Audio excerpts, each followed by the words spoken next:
Hey, welcome to Around the Gridiron. This is Nate Atkins with Josh Keatley. We're going to be talking about Week 13 of the NFL season, and we're going to talk about a little college football. There's a lot of coaches hired and fired this week. We're going to talk about the game. Not much of a game. Michigan just steamrolled Ohio State. What a terrible team Ohio State is. Worst team in football, some are saying. And then we're gonna recap the NFL. Wild week. Buffalo played at Detroit 2 times in the week. Yep. And I saw a wild stat. They're the first team to win back-to-back games at Ford Field since 2016. So not great for the Lions. But with that, let me welcome in my co-host here, Josh. Josh Keatley, how are you? I'm doing well. I'm doing better. It's been a couple days since the big loss. I had fairly decent weeks betting in college and pro. I was going to pull up those stats for you, but we'll do that another time. Yeah, man, Ohio State looked like shit, so that was kind of a bummer. They are 0-2 since I've started working at Buckeyes Wire, so am I the jinx? My first Michigan game working it. I've been to Michigan games before in the crowd, but this is my first one up in the press box, up on, in the sidelines, all that cool shit, and they got slaughtered. Now, was it as bad as the scoreboard says? No, but was it embarrassing? Was it the most embarrassing Ohio State loss I've ever seen? Hell yes, yeah. Okay, so let's talk about that. Well, first let me show you this because this was relevant to all listeners too. I bought 1, 2, 3, 4, 5, 6 game programs because the Notre Dame game program. These are limited edition. It's the 100th anniversary of the Horseshoe. These are limited edition. Limited to 5,000. The Notre Dame ones are selling for $150 on eBay. I bought these thinking it was going to be a gold mine because remember I have to go to the stadium super early to get my parking spot and have to wait in traffic. So I thought, well, I might as well load up and buy $120 worth of programs, and they got their ass stomped. So now they're $20 a piece. They were $20 a piece. So now who's going to buy these Ohio State programs where they got their ass kicked, Nate? What am I going to do with this, dude? Did I just shit $120 down the toilet? Got a fire pit? I don't know. I mean, you would think that Michigan fans would probably want these stuff, right? I mean, right? As collector items? Yeah, actually, that might be a good point because there's no Michigan program. I mean, yeah, I would put it out there and see what's up. That's exactly what I'm thinking. That's exactly what I'm thinking because I know a bunch of people collect programs, and they go even away games and stuff. But yeah, that's how confident I was. Sports fandom is a sickness, dude. There's no way I'm paying $150 for a fucking program. For a booklet. I didn't know because like programs are kind of boring. I mean, I don't know if you've ever cracked one of these open.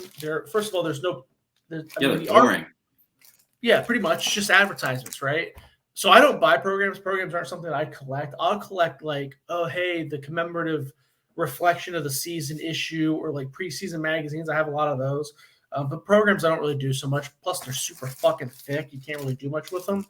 So I didn't really know there was a market. So after the Notre Dame game, a buddy told me, hey, man, can you pick me up some programs? And I was like, no. And he said, I'll split the profits with you. And I was like, oh, I didn't know that's how it worked. So is he splitting the 120 with you? No, that was on me. That was on me. That was all. Yeah. But I was at a show, a memorabilia show recently to show you how niche this market is and how expensive this could be. There was an Ohio State Michigan program beat the hell up, dude. Water damage and shit. I don't remember what year it was because I don't collect that shit, right? Some dude walks up and gives him $6,000. I was at the show for 15 minutes. Guy walks up and says, 5, I can do 5. And the guy goes, nah, man, I need 6. I know it's beat up, but I need 6. Dropped $6,000 right there within the first 15 minutes of the show to get this Ohio State Michigan program. And this was an old program too. So it was like a drawing of like a cheerleader with her legs spread. I don't know, man. What's wrong with you guys out there in Ohio, man? I mean, Ohio, Texas. Well, actually, dude, no. I mean, you're from Illinois, right? Yeah, I am. Chicago's got the biggest memorabilia show in the world. Yeah, but we're not like that. Like nobody's walking up to somebody at a Northwestern game. Like, let me give you $6,000 for a. But their thing is baseball. For a Mike Kafka. But their thing is baseball. There's a lot of weird bait. They do. I bet they do the same shit with whatever stupid bullshit the Cubs are. Oh, like the Cubs and stuff. Oh yeah, well, Cubs. Yeah, same thing. Texas is very memorabilia friendly. You'll go. I know that you'll see dudes. I was at a show in Texas, and the dude had like a chair from like the stadium that he was getting signed by somebody. Like there are parts of the country where it's much more lucrative than others. Michigan, not so much. I think I think that's probably going to get there though. I know that a lot of Michigan guys after the big win, they had an autograph signing. They were signing their name, and then they were writing Buckeye Killer on their shit. Yeah. Oh. Buckeye Killer.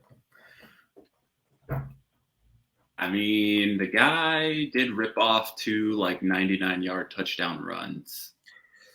Yeah, man. I think that what do you want to hear first? Do you want to hear what my thought process was through the game? Do you want to hear me being negative, me being positive? What do you want to hear first? Just walk me through what it's like to wake up in the state of Ohio where people are paying $6,000 for a booklet. Yep. And going down to the stadium, you're ready, you're excited. Yep. You're in the press box. Yep. You're calling the game. Yep. It's probably a nice, like, what was it, like 45 degrees out. 50 degrees, yeah. So it's not too cold, but not warm either, Perfect Ohio weather. So I was on a podcast. I was on a podcast the Friday before the game, and I was on it with another Michigan writer. Great guy. I mean, this is actually the first game, too, where I went out of my way to talk to some writers because I knew them. Big shout out to Wolverines Wire. But Ryan Dunn of One and Done Radio was a guy that I was on a podcast with Friday. First time I've ever met him. First time I've ever seen him. Very friendly dude. Go check out his podcast. I have Gus Fraud on there. And on that podcast, I said, I predict Ohio State's probably going to, I said, I think it's going to be closer than what I'm going to say, but I do think that Vegas was right with the total, with the points, with the overall total points. So I said, Ohio State's going to win roughly 35-21. I feel like that's a pretty safe bet. Ohio State should beat the spread. I didn't put money on it, but I felt pretty confident Ohio State was going to beat the spread. I get to the game. And I want to preface it with the fact that I said if Ohio State doesn't win, they don't deserve to be in the playoffs. But so I get to the game and I always watch the away guys. A, because it's less crowded. No one fucking cares about the away team. B, because I see the Ohio State guys all the time. I want to see, I want to see the away guys. I want to see how big they are, what's going on. And the offensive line, the Michigan offensive line comes out, and their center's huge, by the way. Huge, flexible. That guy's going to be a good one. That guy's going to make an impact wherever he gets drafted. But explosive, quick. But they're out there, but then they go back in. And then they come back out, and then they go back in. J.J. McCarthy doesn't come out. Usually the away team comes out way before Ohio State. Way before Ohio State. This wasn't the case. There was only a few guys coming up, step it, not a lot of coaches. It was really weird. The whole team came out with about, 30 minutes before kickoff, which was really, really strange, dude. The guy next to me even mentioned, he goes, dude, have they been out here? Or has JJ McCarthy been out here? Has Blake Corum been out here? I said, no, dude, none of those guys, nobody's been out here other than the offensive and defensive line. They're just out here stretching by themselves, too, no coaches. Really weird, really weird. So that was the first time I was like, man, I think Ohio State's going to beat the shit out of these guys because they're playing some kind of mental game, doing something weird. I don't think they're ready for this. Then they come down. Blake Corum, you saw my videos. I was right there. I had a prime spot. Big ass brace on his leg, man. Yeah, people are messaging me and DMing me. I didn't go viral, but definitely people I've never heard of are talking to me like, "What do you see?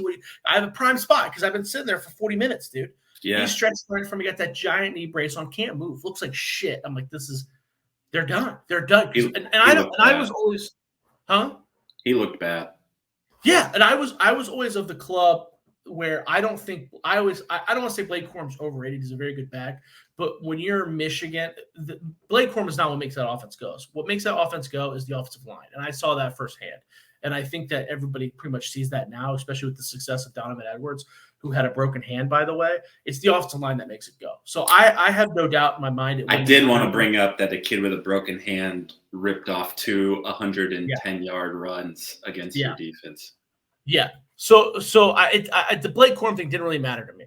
But yeah, he looks like shit. He looks slow. They look like if they would have came out in a jumpsuit, I'd been like, I wouldn't have thought anything about it.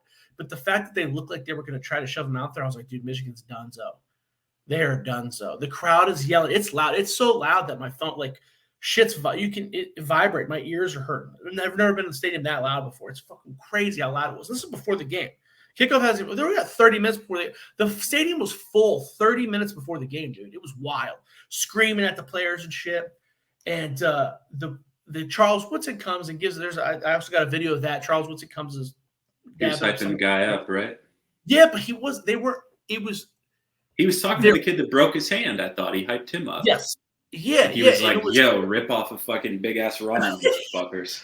But there wasn't like usually when you see like those old players come in, they're like, hey man, watch this, stick with it, I don't shit like that. They were just like, fuck them. Fuck them. Fuck. And that's all the Michigan guys were saying to each other. Fuck them, boy. Fuck them. And I was like, man, this is all they got. Like, that's all they needed. Dude, I was like, they're gonna get their ass beat. Like, they're not. It felt like they were overcompensating. I was like, this isn't. I can't tell you how cheesy it was, dude. Like, it was like cheesy. I've been at every Ohio State home game, watched every goddamn away team. This was the cheesiest pregame I've ever seen. It was shoddy. It was weird. It was off. There was just something off about it. And then the first half, I was disappointed. I write my 3, the standard wire piece, 3-0 halftime piece, and I had 2 negatives and a positive. But overall, Ohio State was in control of the game. And you could talk to anybody that was there, anybody that watched the game, right? It's not a secret. It's not like I saw something that no one else did in the press box. Ohio State, if you would have said that Ohio State, going into the half, Michigan had 10 rushing yards. 10 rushing yards. If I would have told, and then if you looked at the Ohio State stat line, you would have thought that the score would have been 35-0. And it wasn't, right? It was a very close game going into half. But still, and I knew that. And I told the people that were sitting next to me, I said, this isn't good. They're letting them hang around in the game. They're letting them hang around in the game. And I thought the first time I over exaggerate and get upset easily. But the first time I said they lost was when they didn't go for it on that 4th down. When CJ Stroud was in the middle of the field going, because he wanted to go for it, and Ryan Day called that punt, which turns out was actually a fake punt that was called that went awry, but that's a story for another day. But that's when I thought, okay, we lost. We can't punt plus field. We're letting them in. Weird shit was just enough to keep Michigan in the game. Marvin Harrison Jr. had his first drop of the entire season, right? Like, it was just, there was a lot of weird shit going on. I was like, they're keeping them around. This isn't going to be good. Michigan came out that second half, immediately went down and scored. And I was like, it's over. That's the second time I said, it's fucking over, dude. It's over, because you can't. Fuck them. You can't let them hang around. And you could see that Michigan, the problem, and you tell me if I'm wrong, what appears to be some of the problem is that Ohio State is run very similar to a professional football team. Each one of those guys is there with the sole purpose to make it to the next level. And I'm sure that is a big reason why you go to Michigan too. Michigan is not a MAC school, right? But were 11 more 5-star recruits on Ohio State's roster than Michigan. That's a big number. That's a big fucking number for 2 teams that are supposed to be in the upper echelon of the Big Ten. Yeah, right? Run that number again. How many? 11 5 stars. Only God knows how many more 4 stars, right? But Ohio State, they're just what did you say to me when we were texting about it? I thought it was a good point about the kids from Michigan being from the Midwest versus J.J. McCarthy from Illinois. Donovan Edwards is from Michigan. I know Maya Williams is from Ohio, but he's hurt. C.J. Stroud's from California. Jackson Smith and Jigba's from Texas. There's not a lot of guys. Marvin Harrison's from Philly, right? Yeah, I don't think you go to Ohio State to beat Michigan. And you used to, you would. When you were Kirk Herbstreit coming out of where's he from? Centerville. Yeah.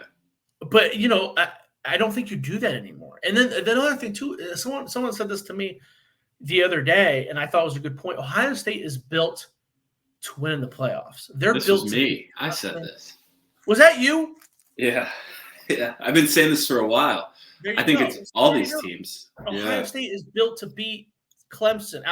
They focused so much on trying, like, okay, we got Michigan. Fuck them. We're done with them. We got to move on. How are we going to beat Clemson? How are we going to beat Alabama? And they did it. They did a really good job of doing that because this is, they got a lot of speed and they got a lot of receivers. But when they did that, they sacrificed their toughness, their grittiness, their want, right? And Michigan's got that shit. Michigan is tough, dude. Michigan is tough. I mean, they came out there, their defensive line, I don't care. They can talk about that Mozzie Smith dude like he's the greatest athlete in the world. Dude, he didn't look like – I mean, he's big dude. Don't get me wrong. He punched me in the face. I died. But I've seen defensive tackles in the Big Ten, and he just looked like another fat guy. You know what I mean? It wasn't like I was staring at Aaron Donald. I don't know. You know what I mean? The only people that were like, wow, that's a big unit was their offensive line. And they were big. They were muscular. They were well-built. They were well put together. But everybody else, I mean, dude, Blake Corum's shorter than me, bro. Blake Corum is shorter than me. Cornelius Johnson for Michigan, the leading receiver, dude, that guy weighs like 160 pounds soaking wet. This is not an intimidating group. He was getting open, though. This is not but that's the thing, too. See, J.J. McCarthy, everybody's making fun of J.J. McCarthy in the first half because he's throwing it up and his downfield accuracy is garbage. And that's true, 100%. Go back and watch it. That first half, he looks like shit. They had Michigan's offense. That's the problem. They ripped off those 2 late runs, and it makes the defense look like shit, and it makes the final score look really bad. But all in all, those plays aren't bad because the defense sucks. Those plays are bad because they are evidence that the defense fucking rolled over. That's the problem with that. That's evidence that the defense gave up, and that's not good either. But they held them in check. This defense was better than the defense, the Ohio State defense last year. The problem was the offense. And Ohio State has had trouble on offense ever since they played Iowa. Phil Parker, the defensive coordinator at Iowa, figured out because what's happened is everybody was running zone because they didn't want to get beat by Marvin Harrison and Emeka Egbuka. Okay, and then they were trying to put pressure on C.J. Stroud, try to rattle him. And then Phil Parker was like, "Fuck that! We'll rush 4 people. We'll have we'll run man. We'll have 2 people. We'll have the safety shot. We'll run two man under, and then we'll rush our 4 defensive linemen. That'll be it because C.J. Stroud's not gonna take off. If it's 3rd and 1, there's 2 seconds left in the game. C.J. Stroud is not going to get that fucking yard. He refuses to. Dude, there were plays. You could go back and watch it. There were plays where it would be. He would have. There are literally plays where he would have the ball for 7, 8 seconds running around. It'd be 3rd and 5, and he just refused to fucking take off. And and he wasn't perfect through the air either. C.J. Stroud is one of the best quarterbacks in Ohio State history. But no one can tell me differently. He was inconsistent. You never knew what you were going to get with him. He refused to get. You have to get the yard. J.J. McCarthy was better than him this week. You can't tell me any differently because when you put their dicks on the table, J.J. McCarthy won a chicken. That's just how it was. You know what I mean? Like he just put his dick on his table. He said, "Here I am." And that's how you win a game. That's how you win games like that. And C.J. Stroud don't want to do that. He threw a bad pass to Cade Stover. He missed Marvin Harrison in the end zone right before the half. You can't see it on the TV broadcast because I went back and watched it on TV broadcast. There were a couple wide receivers open deep, and he would roll out and wait till the guy would come back. He was typically Harrison and then throw that ball, but the guy was open. There were a lot of times there was guys open deep. He refused to do that. C.J. Stroud is one of the best quarterbacks in Ohio State history. But that guy, he is 0-2 against Michigan, and he's never won a Big Ten championship. And that shit matters. And you could tell his attitude, dude, his press conference after the game, he says, 1 game doesn't define you. Yes, it fucking does. If you play 12 games, this is not the NFL. You're Ohio State. You play 12 games. If you're better to where my sister could call plays and you're going to beat the Sister Mary, Sister of the Poor, you're playing MAC schools, then yeah, the one fucking good team you play matters. You know what I mean? They played one other good team that this year was Notre Dame. And it was the coach's first fucking game ever coaching head coach. And it was the quarterback's first start. That's the only other good team they fucking played.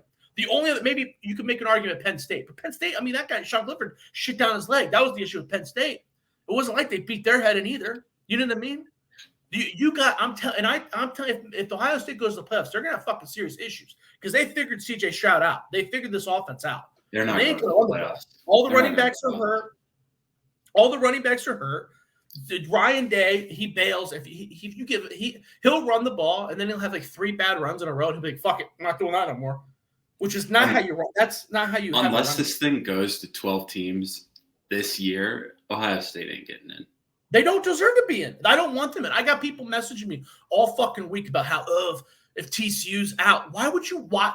The best thing that you can hope for, first of all, Ohio State doesn't deserve to get in. Ohio State doesn't deserve it. Even if Michigan loses, I don't care who loses. Ohio State does not deserve to get in.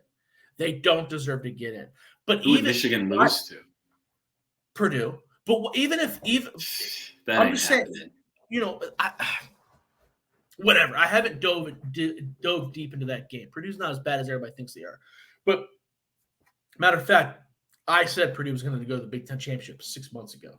But anyways, they don't. The best thing that Ohio State fans can do is move on, hope that they play in the Rose Bowl, and CJ Stroud sits out. We get to see Kyle McCord get some reps, some meaningful reps, and we roll into next season.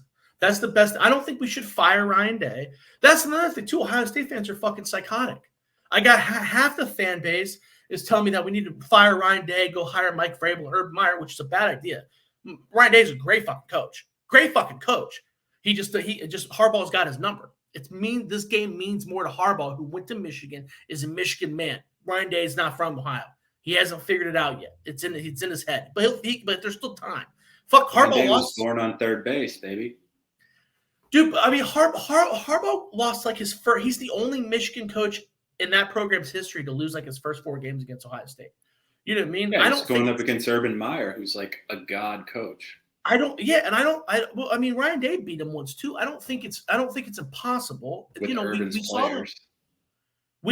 Ohio, that recruiting has not fallen off. The way they've trained, the way the toughness scale has trailed, but the recruiting has not trailed off. These teams this team was not good, but that team with Justin Fields in 2020, when Michigan bitched out, that team would have beat the fucking shit out of Michigan because Justin Fields did what he had to do, and you've seen it now, right? And that team was a good fucking team, right? And Ryan Day will have teams like that again.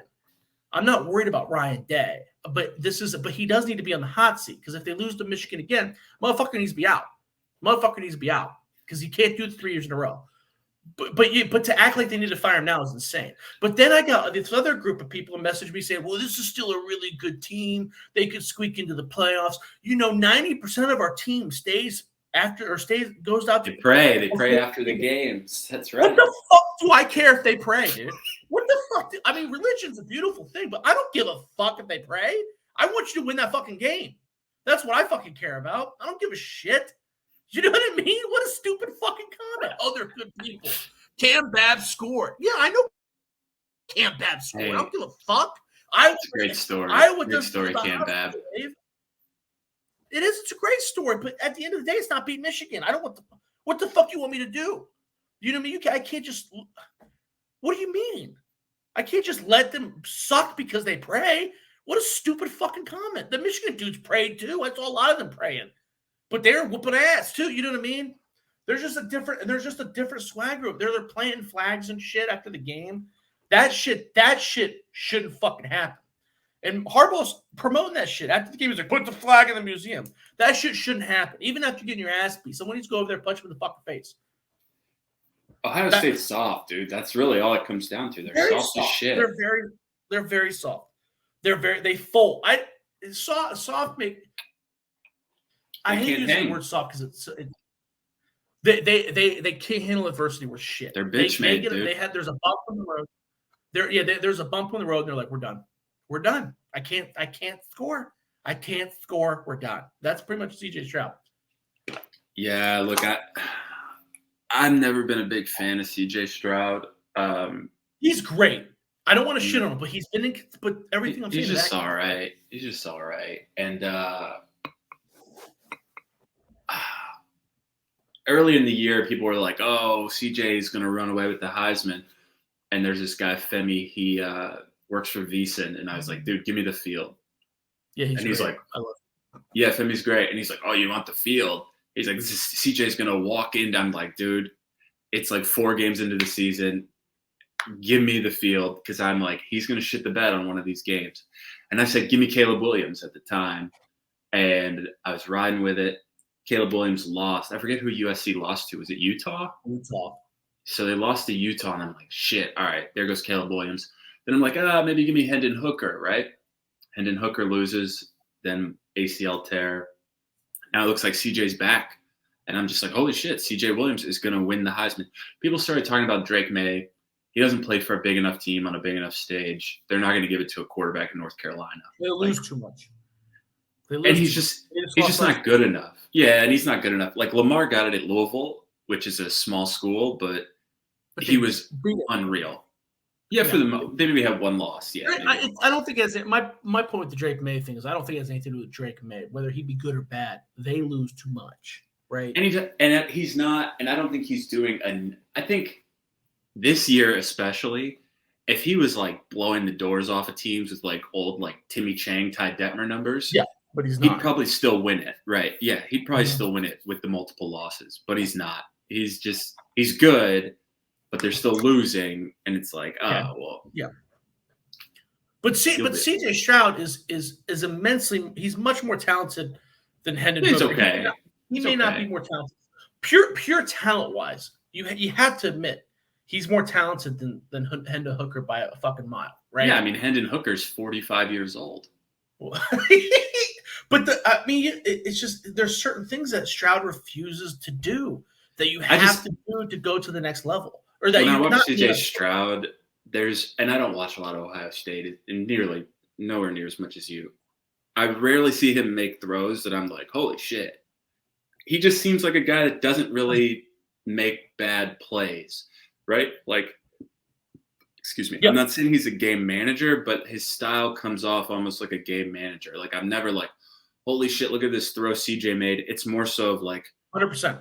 Wow, look at this catch these guys made in traffic, or just like the Rose Bowl where it's like, holy shit, Smith and Jigba's just running wide open, right? He's just wide open. You'll see him make a pass that's jaw dropping. I don't know, once every 4 games. But you're exactly he can do it. You can make a highlight reel on jaw dropping passes, but you are right. When you go back and you look like a guy like Bryce Young will make fucking 5 of those plays a game. Bryce is that dude. If Alabama didn't have 2 losses, he might go back to back. I don't know who's the better. I think CJ Stroud is going to be a great NFL quarterback because that's what you need to do to succeed in the NFL, right? Because in college, the idea is, dude, you're so much fucking better than everybody. Just fucking take what they give you and let's roll. Roll the dice, motherfucker. But in the pros, they don't want you to do that. So his play style is going to make him he's going to be a great NFL quarterback because everything we described makes you a great NFL quarterback because the whole goal is to not give the ball away. In the NFL, yards are at a premium. But when you're in college, yards are cheap, dude. Yards are cheap. That's why you go for it, right? You get 30. Dude, it was 1st and 35. They got that shit. Dude, it was the 4th and 7. You know what I mean? They got a lot of fucking yards, 3 plays that they got without even thinking about it. They were ready to give up. You could tell by the play calling that when it was 1st and 35, they were ready to give up. They ran like a draw or some shit and ripped off like 10 yards. Yards are cheap in college. So you got to have a guy. You got to have an X factor at quarterback. You know what I mean? That's why Tim Tebow was such a great quarterback in college. But CJ Stroud, he's going to be a great NFL quarterback because he does exactly it's the exact opposite. You want a guy that's going to hold on to the ball and not give it up. I mean, right? Yeah, I mean, in college he's good, but like I said, at the next level, I just don't see him really impressing me. Like, I just feel like he's going to be all right. I disagree with that. I think he's perfect. He's the perfect NFL quarterback. He's just not the perfect college. But again, a lot of that's going to depend on too how bad he wants it because he's also going to get rich immediately up there. Oh, and that shit. changes.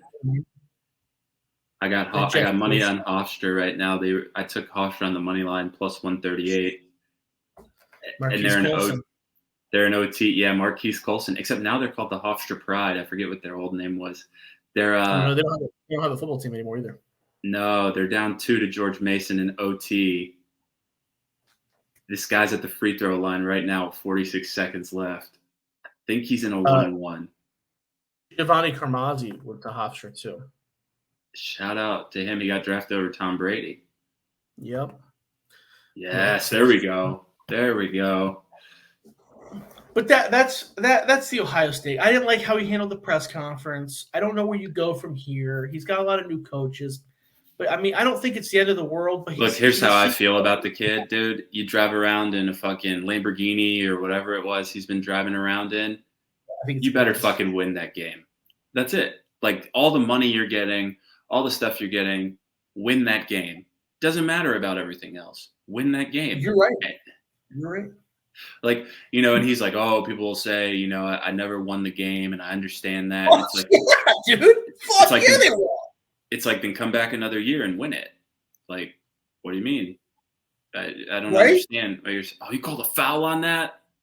You're going to send him to the free throw? Oh, the refs. I didn't even think about that.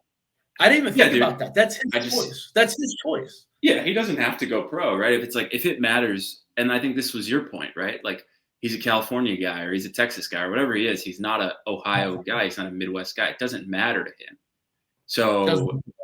So he's like, oh, yeah, I never won it. You guys can say that, and that's fair, and I'm going to go be a top 5 pick, you know? And I'm going to be richer than you. I don't give a fuck. Yeah, and that's fine. That's his prerogative. But, yeah, and it's his prerogative. But I'm just like, if it mattered to you, right? If it really mattered, you would come back and you would win it, right? Period. But dude, that's such a good point. Such a good point. Or it'd be, oh, we're coming back to win a national championship. Whatever it would be, right? We're coming back because of this, right? And I'm bringing the guys back, and we're not going. Like, that's the shit that used to happen in college that would get people riled up. And now it's just like, it's so transactional, man. Like, everybody's, oh, that's a terrible shot. Terrible shot. Okay, got the rebound. Jesus. Bad pass. Bad shot. Oh, you fuckers. You lost me the money. God damn it. Talk about the refs. The fix was in, dude. The refs called the worst call. All right, money's lost. Whatever. You motherfuckers. That's all right, Hofstra. I got a couple others to hit. Dude, yeah, well, I was talking to a guy who played football at Navy at my church, and we were talking about Lincoln Riley, and I tweeted this. Everyone's like, oh, Lincoln Riley, he's got USC back. And I'm like, yeah, it's pretty easy to bring a program back when you can bring your star quarterback, and then you can go pay the fucking Bolitnikoff winner to come to your school. Yeah, no shit. And nobody has to sit out. Yeah, no shit. And it's just like, and then all the other kids he brought from Oklahoma too, and all the recruits and whatever, it's like, wow, what a surprise. He's got this team rolling already. Like, it's really frustrating in the sense of, like, you know, and this guy's in his 50s, right? But he said it, and he's like, it's not the college football that you and I played. And it's not what you and me played. It's this new transactional thing where you don't get to grow with the players. You don't get to see them go through adversity. They get benched or whatever. They hit the transfer portal, right? They lose to Michigan, and they just say, oh, okay, yeah, I'd never beat them. Fuck it, I'm out, right? Like, it just – this idea of we're coming back, we're going to win, this means something to me is so gone. And it's just, this is a stepping stone for me to get to the NIL or NFL, or this is just a place where I'm collecting a paycheck like Quinn Ewers. It just. Well, I think that Michigan has more of that old school culture still than Ohio State, and that's what it comes down to. I think that they want it more. They want to be at Michigan. They like Michigan. They don't view it as a stepping stone. They probably, you know what I mean? They probably view Harbaugh more as a father figure and as a coach. And people view Ryan Day as this is the dude that's going to get me there, right? Which isn't bad. Both things are good. Yeah. But when one faces the other, you're going to fucking lose. Well, and I think that's what's happened to Bama, right? I feel like that. And I thought it before. I was like, oh, maybe the kids are too soft. But I think to your point, Bama used to have the culture, right? It used to be about the process or whatever Saban's thing was, right? It's about the process, not the outcomes. But now it's transactional. The fans are transactional. Yeah. The players are transactional, right? Like, it's not I'm going to Bama because I want to compete against the best and I want to be dominant. It's that this is my stepping stone to the NFL. The fans are like, we're going to win the Natty every year. And it's just like the idea of actually fighting and battling and building a team, it's gone. It's gone completely. Yeah. And like I said, I think Ryan Day is a great coach. I don't want him fired. Okay, there's a contingent of the fan base that wants him fired now. That's idiotic. He is a great coach. He's a great play caller. And you know, everybody, the fans were chanting, we want Urban Meyer back. Urban Meyer is a great coach, one of the best coaches in college football history. Probably, honestly, a better coach than Ryan Day. But Ryan Day, we got to give him some credit because Urban Meyer would lose 1 or 2 stupid fucking games a year, right? He would lose to Iowa, Purdue. He beat the shit out of Michigan. But Ryan Day doesn't do that. Ryan Day does win the games he's supposed to win, right? He's struggling again, and he doesn't even lose against Michigan. He's 1-2 against Michigan. So it's not like he's losing every year. He's lost 2 years in a row, and he's lost in embarrassing fashion. But if he would have lost by 3 points, no one would have said shit. But he lost in embarrassing fashion. But this is something he can turn the ship around. He can figure it out. Well, the Urban Meyer thing is bullshit too. It's like people forget, right? You guys ran Urban Meyer out of town, right? Like Urban Meyer.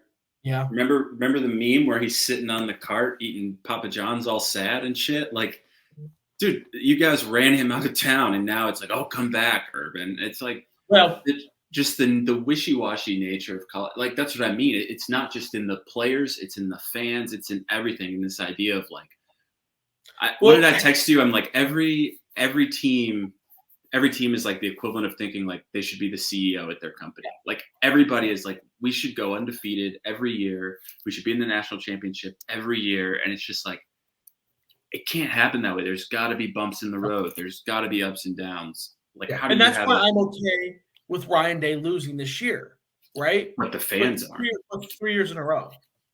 That's when you're. But the seat should be. We should turn the seat warmers on. Is all I'm saying. Well, this is where the question comes, right? Like, what do you value more? Because I feel like fans want to value everything. Is it getting the best recruits? Is it sending the most guys to the NFL? Is it being in playoff contention? Is it winning the Big Ten? Is it beating Michigan? And I feel like when you get to a school like Ohio State, the answer is yes, yes, yes, yes, yes, right? Like it's everything. And it can't be everything every year because there's going to be years where you don't have the best recruiting class. There's going to be years you don't win the Big Ten. There's going to be, right? Like there's always thresholds though, right? You're talking about college football. You're not talking about the NFL, right? If you have an athletic department that's so fucking huge and there's so much money involved that they bring a barber in every Thursday, dude. Okay? And you know what I mean? Come on, mother. Like that's fucking insane, right? There's a lot of fucking money there. Okay. There is. So there are thresholds. You should have the best recruiting class in the Big Ten year in and year out. And if it's not the best, it should be in the top 5, top 10. But I think they do. I think they usually do. I'm just saying it's like that was just there's so many hurdles to clear at Ohio State that it just feels like it's one of those programs to me where it just feels like it's a good job, but it's also a horrible job. Like I think about it like the Texas job, which is another terrible job because the expectations are so high. It's a yes and job, right? It's not like not a, hey, I'm winning. Yeah, the resources are huge, but at the same time, they're unlimited. They're unlimited. But with that comes so much outside influence too, right? Where it's like, you've got to entertain boosters. Boosters are telling you should this. Boosters are telling you should that. You should. Well, that's why the Auburn job is shitty. Because the Auburn job doesn't have the unlimited resources of Ohio. They have a lot of resources. Don't get me wrong. I would say probably top 3 in the SEC, but they don't have the resources of Ohio State or Texas, and they have way more noisy boosters, right? Yeah, that's pretty much what did Brian Harsin in. I don't think Brian Harsin was a bad coach. I think. Speaking of, UNLV fucking fired their coach, apparently thinking they're going to get Brian Harsin. Yeah, thinking they're going to get Harsin, and it's just like, come on, like again, the whole culture is just so gross. Well. Right now. Marcus Arroyo, the deal with UNLV, because I saw that and I was like, that's kind of fast because he's only been this is his 3rd year there. I guess he's a complete dick. First of all, second of all, they built that brand new. They put a lot of money into the facilities and everything, and I guess he's just a cock. So, and the program hasn't gotten better under him. So I mean, they're bowl eligible. They're close to bowl eligible. After speaking to people that are closer to the program than I understand why he was fired. Plus, if you can get, I don't think it's too hard to upgrade him. If you're an asshole to the people that are giving you money. Yeah, if that's the story, I mean, then yeah. It just, to me, I'm like, and I saw Matt Rule talk about this too, right? And he's taking the Nebraska job and saying he wouldn't have taken the Carolina job if he knew what it was. And the idea of program building, I think, is out the window. right? The Because Panthers? so he was talking about, when I took the Panthers job, I told them, this is a 4-year, 5-year plan, and it turned into a 2-year plan. And it's just like, yeah, it's frustrating, but I'm like, you're going to go to Nebraska and you're going to run into the same shit because, I mean, Nebraska, right? And I don't know Matt Rule, right? But I look at the schools he was at. He was at Temple, then he was at Baylor. Yeah, maybe you can recruit Texas a little bit, but the kids you were bringing to Baylor aren't going to come to Nebraska and be good, right? Like, they're going to have to compete against Texas. They're going to have to compete against Texas won SEC. They're going to have to compete against USC, UCLA, Ohio State, Michigan, Penn State. All those schools could beat Baylor today. All those schools could beat the kids at Baylor today. He's got a track record though that he should be successful. I would be very surprised if Nebraska's not in the big. I would be surprised if he's not in the Big Ten championship game in 3 years. No, I don't believe that, but I do think he'll win 8 games, 9 games, and that won't be enough for Nebraska because, again, that's one of those fan bases like Notre Dame that's still living in the 80s, wondering why they're not in the national championship every year. And it's like you got, and I understand that, right? Like maybe it sounds and seems unrealistic, but that's they have the most sellouts in like college football. You know what I mean? Like and that's over 100,000 people. Because there's nothing else to do there. Doesn't matter if that's where the money's going. It's all about that's how I view it. If you have unlimited resources like that, you should fucking win. And you should win fast. Now, if you're talking about Stanford, but they haven't. That's my point. They haven't won in like that program is not a program people want to play for. But they can't. They brought in what? Bill Callahan didn't work for him. They brought in Bo Pelini. Bo Pelini was for him. They probably fucked up firing Bo Pelini because Bo Pelini was winning 9-10 games a year. He couldn't beat Ohio State, and he couldn't beat like Michigan. I can't remember. That was back when Michigan sucked, but he couldn't beat the 2 top dogs, right? Couldn't beat Ohio State, Wisconsin, whoever it was. Which you think Matt Rule's going to come in there and do that? That's my point. Like, did it at Temple? Temple's. I mean, you look at the. Now, granted, he dominated at Temple when Temple was playing. That was before Scott Frost got to UCF. So that was when UCF was on the back end of George O'Leary. That was when Cincinnati had Tommy Tuberville. So Cincinnati was in the butthole of their program history. But still, Temple is not fucking good. They're not fucking good now. They weren't fucking good before he got there. I mean, if you know what I mean? Like, that's how I look. Yeah, I mean, he had a handful of pro players on that team. Fuck yeah.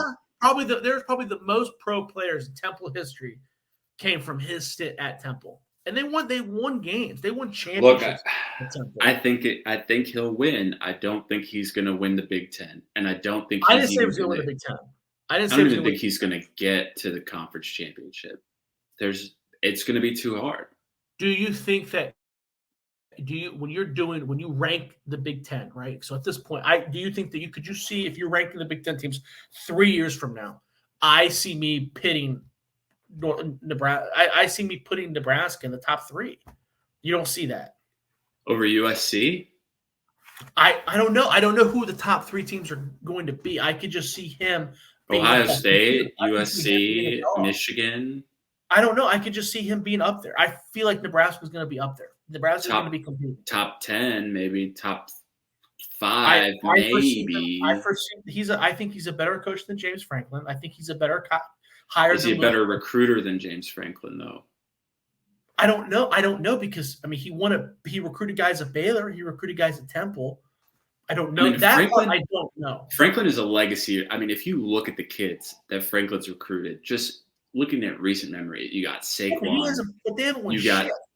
But it's not even – he just puts guys out there that they pull off these random wins where it's like Penn State always wins that one game every year that makes people think next year they're going to be a contender.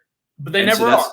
No, they're not. They never are. Because they can't find a quarterback, and I don't think James Franklin is a good play caller, and he doesn't know how to get good play callers. He can't read a fucking clock. But he's a recruiter, right? And so that's my point is like Matt Rule's going to roll in there, and they're going to have another Saquon Barkley or another Micah Parsons or another Jahan Dotson or another Mike Gesicki or another whoever, I forget the kid's name now, that's the unreal running back. And that kid is gonna rip off a hell of a game against Matt Rule, and he's gonna lose to Penn State. And that's gonna happen. And that's gonna happen every year. And Penn State's gonna go like 7-5, but they're gonna beat Nebraska every year. Dude, he was beating Texas and Oklahoma. He was beating Oklahoma when they had Lincoln Riley. No. With lesser talent. No. Matt Rule? Yeah, no. Matt Rule. I mean, he won the Big 12. No. Are we looking this up? Yeah, he did not win the Big 12. He was Big 12 Coach of the Year. He was second in the Big 12 in 2019. He came in second. And they went 11-3. They went 8-1. They lost to Oklahoma in overtime by 7 points. Yeah, he wasn't beating Oklahoma. He beat Texas. Bro, they lost to Oklahoma twice that year. Once by 3 times, and then once in overtime by 7 points. With nothing. He ain't got no 5-star recruits on that roster, from what I see. I don't think there's any 4-star recruits on the roster. Based off of what I see on the little thingy, just a quick glance. And then they lost to Georgia. But I mean, look at this schedule. Did they really beat anybody? Stephen F. Austin, UTSA, Rice, Iowa State, Kansas State, Texas Tech. I mean, this is what I'm saying. Like, you could say the same thing about Michigan here. But I'm saying I think he beat a bad Big 12 that year. Dude, you're talking about a team. You're talking about a program that was in just as much dismay as Penn State after their scandal. Don't you remember how bad that program was off? They didn't even want to hire him. They were forced to hire him. Matt Rule, they didn't want to hire Matt Rule. Matt Rule, they had to hire him because he was the only motherfucker that would take it. Yeah, Art Briles set them back. Fuck yeah. Look, I'm not knocking Matt Rule. I just think he's going to be middle of the pack. I disagree. Well, we can put a bet on it. I disagree. I think that they're going to be top. I think if we can use something objective. Maybe we'll look at the AP polls. They'll be ranked in the top 3 of the AP polls in his third year. The Big Ten. Big Ten. Obviously, they're not going to be ranked 3rd in the country. When's the last time Nebraska was even in the Big Ten championship? I feel like it's the year they had that. I don't think they've ever been in the Big Ten championship game. No, they were, because they had that kid with the big afro, and I thought he laid that crackback block on the kid. Oh, Kenny Bell? Yeah. I don't think they were ever in the Big Ten. Let's look. Yeah, I thought they were. Look. Against Wisconsin. They've never won. Oh, but no, they were in it. They lost to Wisconsin 2012. Yeah. Kenny Bell laid that 70? Do you know the play I'm talking about? Kenny Bell laid that kid the fuck out. I don't remember it, but I remember Kenny Bell. I thought Kenny Bell was the truth. See if I can share it. Is he still in the NFL? No, he didn't last long at all. Oh no, he did not. He did not. Check this out. Speed guy. Oh, come on. Do we not have the bandwidth to do? Okay. Do we not have the bandwidth? That would be sad. This will probably end up getting us pulled off of YouTube for copyright or something. Smart. Makes for a good podcast. I don't remember this game at all, dude.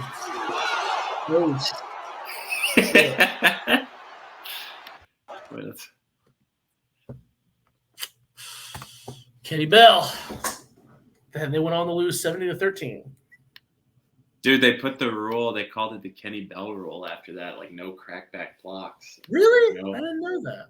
Yeah, no hitting a defenseless player or whatever. Dude, he fucked that kid up. Yeah. Gotta keep your head on a swivel out there, dude. No shit. So they flagged that play. That touchdown came back because he threw that block on the kid. Dumb. I agree. It's just good football. Dumb. All right, let's talk NFL. Last week. You don't have any more coaching carousel.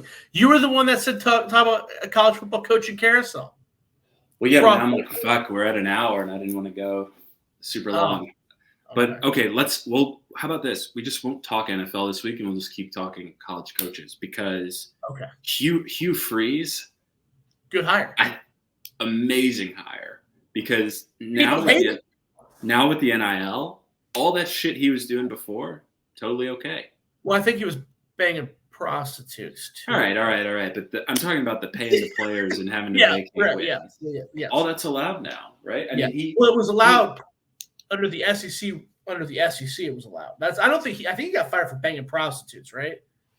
I think that was part of it, but he also had to vacate a lot of those wins. I think it just became a reputational thing. It was the escort service, and it was, they were illegally getting these players. Yes. If he's got that prostitution thing on lock, he'll be just fine. I think it was a great hire. That dude's done wonders at Liberty. He's done. I mean, Liberty's fucking rocking and rolling. Dude, they had like 4 different starting quarterbacks this year, and they still won 8 games? Beat the shit out of Arkansas. I mean, they beat the shit out of Virginia Tech. That's a good fucking program. That's a good program. Dude, he's a hell of a recruiter. I'll say that.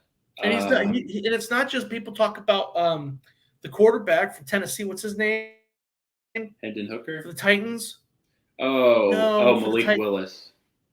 Yeah, Malik Willis. No, man. Before that, he had Buckshot Calvert, who was breaking records at Liberty. He's been there. He's been at Liberty a long enough time and has won long enough. I think he's going to do fucking wonders. Look, Hugh's a recruiter. I think that's big. And I think a big piece of it, too, is, right, he can – with Cadillac there, and people are mad Cadillac didn't get the head coaching job. Okay, maybe I could see it. He's still really young. A little bit, I think with Cadillac there, what you have is almost like it allows Hugh to not have to worry about the morale of the team or the players, right? Because Cadillac's going to be the heartbeat. He's going to be bringing the guys together. All Hugh has to do is just not piss the players off, right? And make it fun and happy to be around. And Cadillac's there to be the glue guy, basically. Because all the players seem to love Cadillac. So I'm like, Hugh is in the perfect spot where all he has to do is recruit, call plays, and get a defensive coordinator, and he's set. Because everything else is going to take care of itself. Like, this is the thing we talk about. So many of the coaches, right, have to manage the locker room. And I don't think the players liked Brian Harsin. I think that was very clear when they were talking about firing him. Players are coming out saying, hey, we just don't really vibe with this guy. Yeah. Same thing at Louisville. They're not really vibing with Scott Satterfield. I think it's Scott Satterfield at Louisville. It is Scott Satterfield. That's another guy that I thought. Both of those guys, by the way, Brian Harsin and Scott Satterfield, I thought were going to be ace in the holes. Brian Harsin, I think he's gotten screwed at Auburn.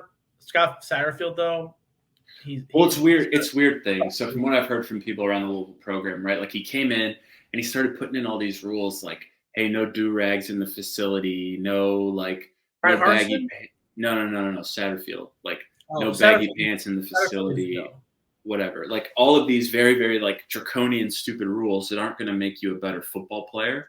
It's just a guy basically trying to clean up the image of the program. And it's like, yeah, you got to know where you're at. And it's like those players aren't going for it. They don't like it. They feel like, in a way, they're being talked down to. And they're just not vibing with the guy. I don't know what Harsin was doing. I just know people didn't like him. I know his coaches all quit. Like, the guy didn't have a pipeline, and he didn't know the high school coaches in the area. Like, he was a bad hire. He's from Idaho. I don't think he was a bad hire. I don't think they gave him enough time. I think that they fucked up firing him. Would I have hired him at Auburn? No, because I would not have hired him at Auburn because he was a leech at Boise State. That Boise State program was already solid, and he did not. Bronco built that. Yeah, Bronco built that program. No, not Bronco. Bronco was at BYU. Chris Peterson. Yeah. Chris Peterson, yeah. Whatever. He did not elevate the program. So that is not someone that I would have hired. With that said, when you look at the scope of work he had at Auburn, it's not like it was the worst thing they've ever had. You know what I mean? Like, I think he was there for those 1.5 guys, years. I think, again, football's such a regional sport. And the South being the way that it is, just like Texas being the way that it is, it's hard to bring in somebody from outside of the region who doesn't have some type of connection to the program or the base, and that guy to succeed right away. Like, so I think I'll put it this way. You're coming from Idaho. You're not an Alabama guy. Not at all. The first thing you should do is build inroads with the high school coaches and start to get to know the recruits and start to hit the trail hard. And he didn't do that. And it's like that's the biggest fuck up you could make, because instantly that's what these guys want to see, right?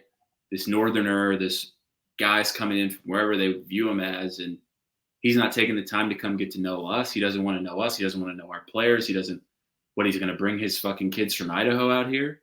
They can't play here. So it's just like a very, very – I think he mismanaged the whole thing. I don't think he understood the dynamic he was getting himself into. And I think that was very, very clear throughout the entire process. But if you hire – that may be true. All of that may be true. All of that – let's say all of that is true. If you hire that fucking guy from Idaho, from Boise, who's been there for fucking 7 years, don't you kind of know that's going to happen? Don't you think you should give that guy time and room to grow? Right? Yeah, but look at what everybody started jumping shit, dude. Everybody started players. Is that part of the process? Players hit the portal right away. Coaches quit right away. Like, it was just like so bizarre what was going on. I mean, they were talking about firing the guy this summer. Like, shit was bad there. I know. Shit was bad there. I just don't think it was all their – I don't think it was all his fault. I think that the boosters – I think that's probably one of the worst jobs in America, because the boosters are so fucking – But he put that staff together, and that staff started quitting. He put that staff together, that staff started quitting.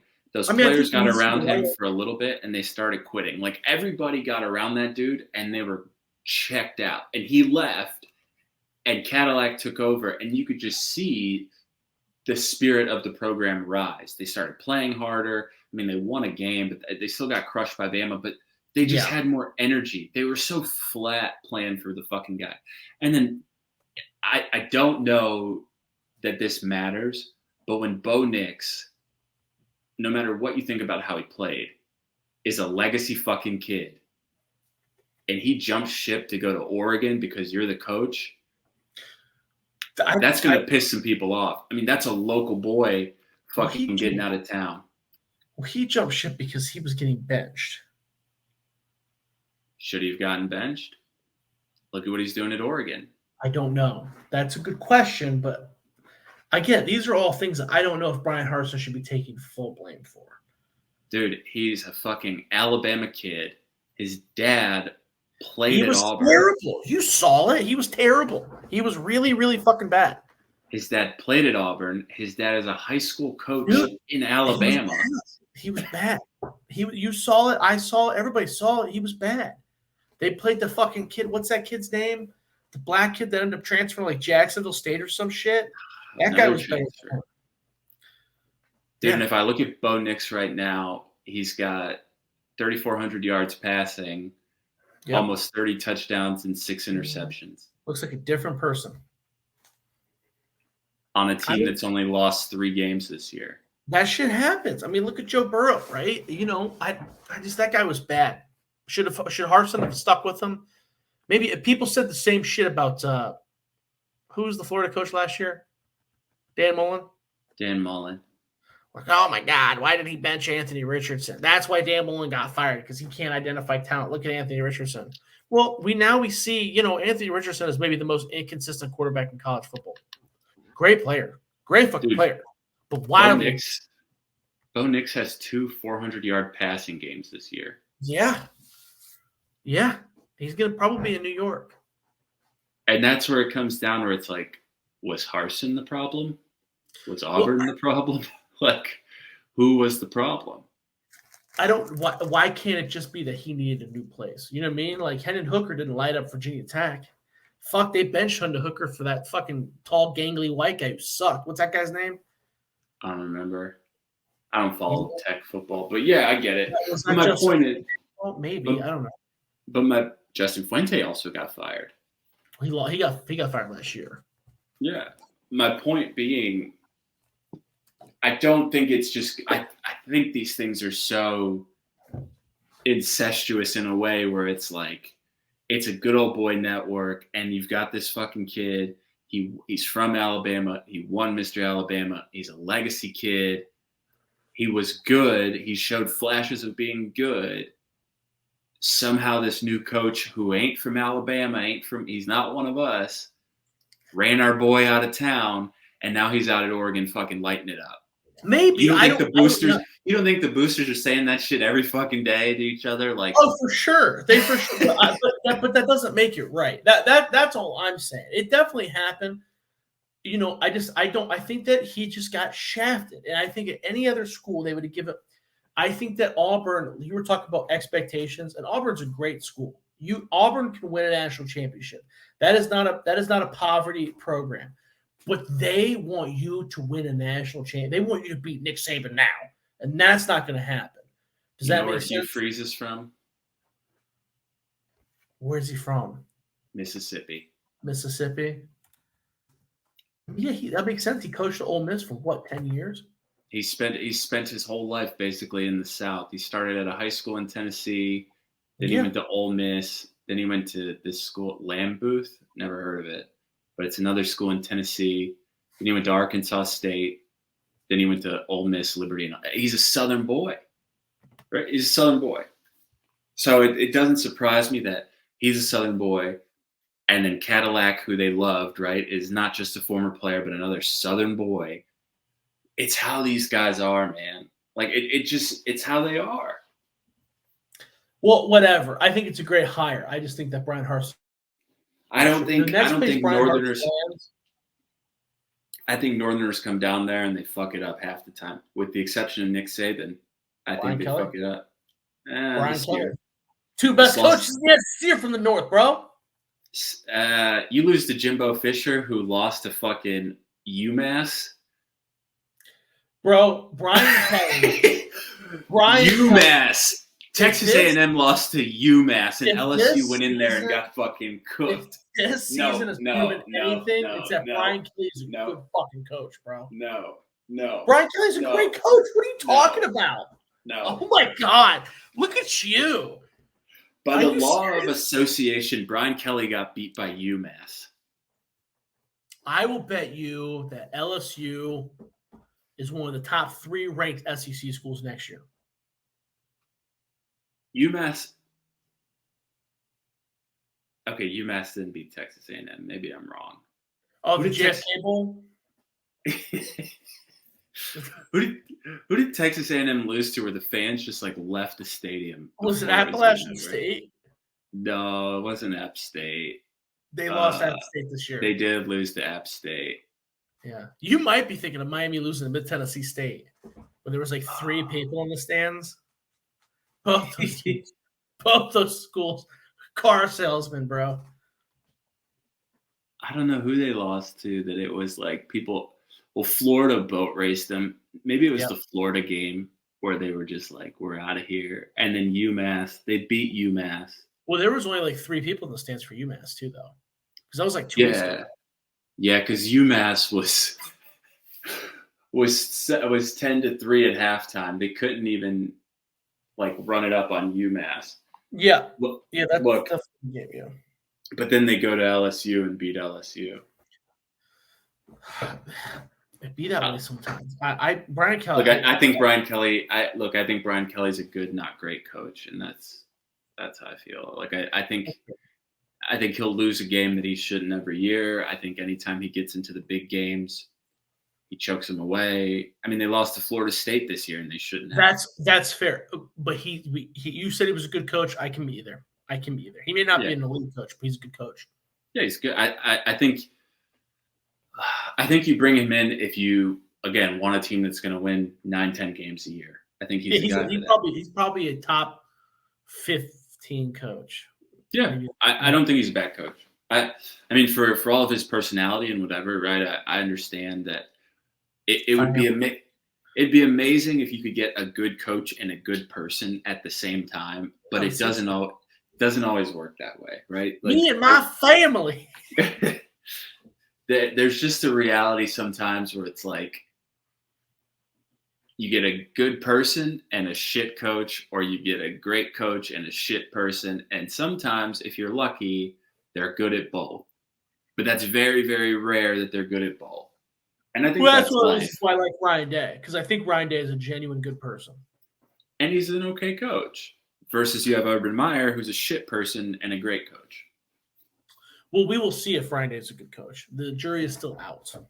Oh, he's good. He's good enough. I mean, what do you guys like? How many games have you lost under him? 3, 4? 3, but they're better. But that's the thing. Everybody always says that. But Ohio State, you could coach them. You could coach to show up on Saturday. Just show up a Saturday when they're playing Toledo, and you're probably going to win. You're probably going to fumble your. If I give you the playbook from NCAA 16, and I think that's the thing though. Is like he's good. He's just not great. Yeah, that stuff has to be. He might be great too. I don't know. That's my point. The jury is still out. It's just, I don't know. Okay, coaching cares. So we got Hugh Freeze. Who else is out there that got fired? Well, there's a bunch of guys. Trent Dilfer just got hired by UAB. Yes, love that hire because UAB just canceled their football team 2 years ago and then brought it back. And now Trent's the coach. Yeah. It was a bit ago. It was because they had Bill Clark. Bill Clark had the program rolling. And they canceled it randomly. Yeah. No, he was the first coach after they canceled it, and then he had some health issues and retired, and then the new coach pretty much sucked. Is it that long? Am I that old? How long they? Oh yeah, I guess so. 2017. Yeah, dude. If you remember, do you remember Jordan Howard? Yeah, the quarterback. No, Jordan Howard was the running back from UAB, transferred to Indiana. Yeah, for the Bears. That's when they canceled the program because they let him transfer without sitting out a year because they canceled the football program. But yeah, Trent Dilfer, he's been coaching high school football at a high level in Tennessee for a couple of years now. And I think he's only lost like 2 games. He runs all the Elite 8, the Elite 11. Yeah, so you would think that he'd be able, with a guy with his pedigree, you're looking at a Deion Sanders, Eddie George situation, right? Where he should be able to immediately get recruits at a pretty high level as long as he surrounds himself with some intelligent coaches. I think it's a good hire. I think it's a risk worth taking for sure. Yeah. Well, we didn't even talk. I'm looking it up. We didn't even talk about Luke Fickell, man. I don't like the hire. That's a guy that I think is going to be out. He's not going to be at Wisconsin in 3 years. That's a terrible hire. Yeah, I don't see it.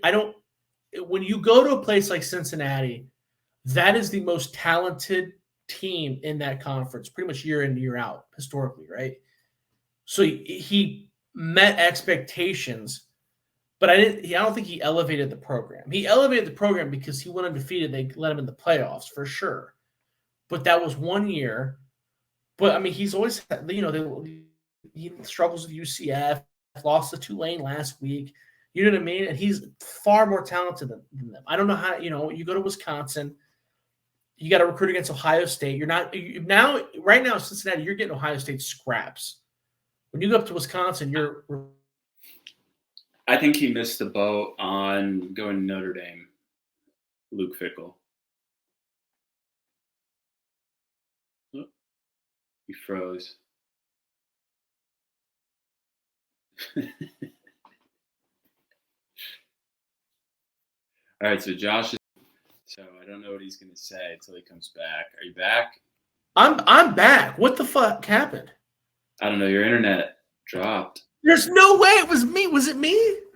Yeah. God damn it. Fine. All right. So I said Luke Fickell, he missed the boat on the Notre Dame job last year. I think he could have had that job and he stayed put. I don't think he's ready for a job like that. I think Wisconsin's like that. Wisconsin's that kind of job. I don't think he's ready for that either. I think it's a bad.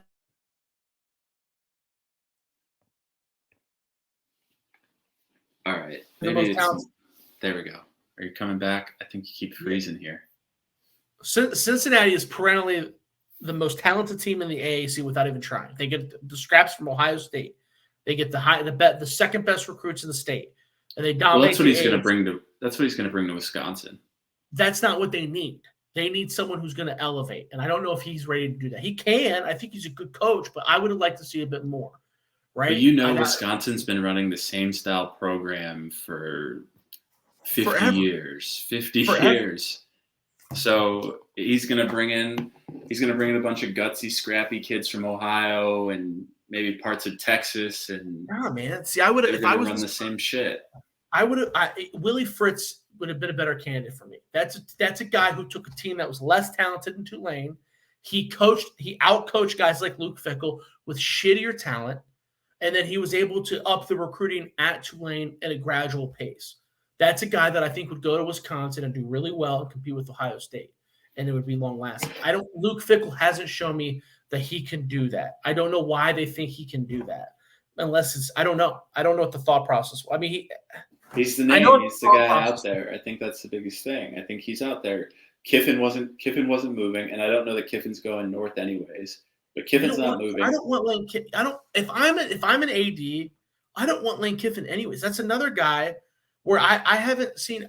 Do you ever see him out coach anybody? Has he ever coached a really good team? I don't know where this love for. He's built Ole Miss back up to something that they haven't been in a while. But they lose to the good teams in the SEC. He wins the games he's supposed to win, and that's the thing. When he blows out, that's a good coach. That's a good coach. A good coach wins the games they should.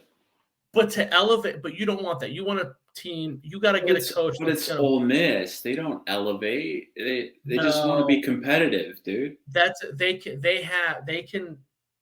be elevated. They can win those games. I don't think Lane Kiffin's capable of doing that. I think he's a very average coach that runs a high-powered offense. He's a very extravagant dude. So I think that he gets a lot of hype. I think he stayed at Ole Miss because he can do what he's doing at Ole Miss, and the fan base is okay with it. Versus if he did what he's doing at Ole Miss, at Auburn, people would want more. And that's what I'm saying. Like Ole Miss just wants to. I like Ole Miss because they're a team that knows who they are. They just want to be competitive. They want to beat Mississippi State. That's it. We want to be competitive with the SEC.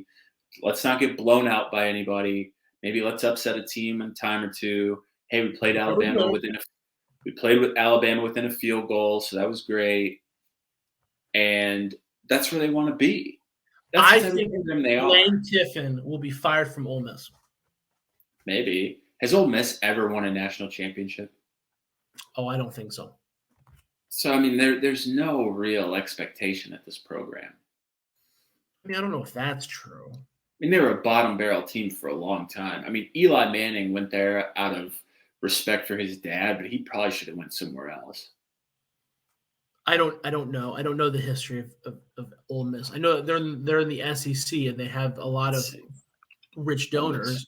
Wiki football. Yeah, I mean, all these schools in the SEC have money. Yeah, so one would assume that eventually that they would get sick of his shtick and would expect something. All right, 3 national championships in the 1960s. So that's quite a long time ago. Yeah, it's been a long time, and they haven't won the SEC since the 60s. So I mean, come on, we're not. We're talking about a team that just wants to be competitive, right? I don't know. I think Hugh Freeze made them the most competitive they've been in a long time. Yeah, Hugh Freeze. I think Hugh Freeze was a good coach. Well, that's not fair. Houston Nutt did a good job there too. Man, got fired, and Houston Nutt was fired from there. They've had so many coaches, like good ones too.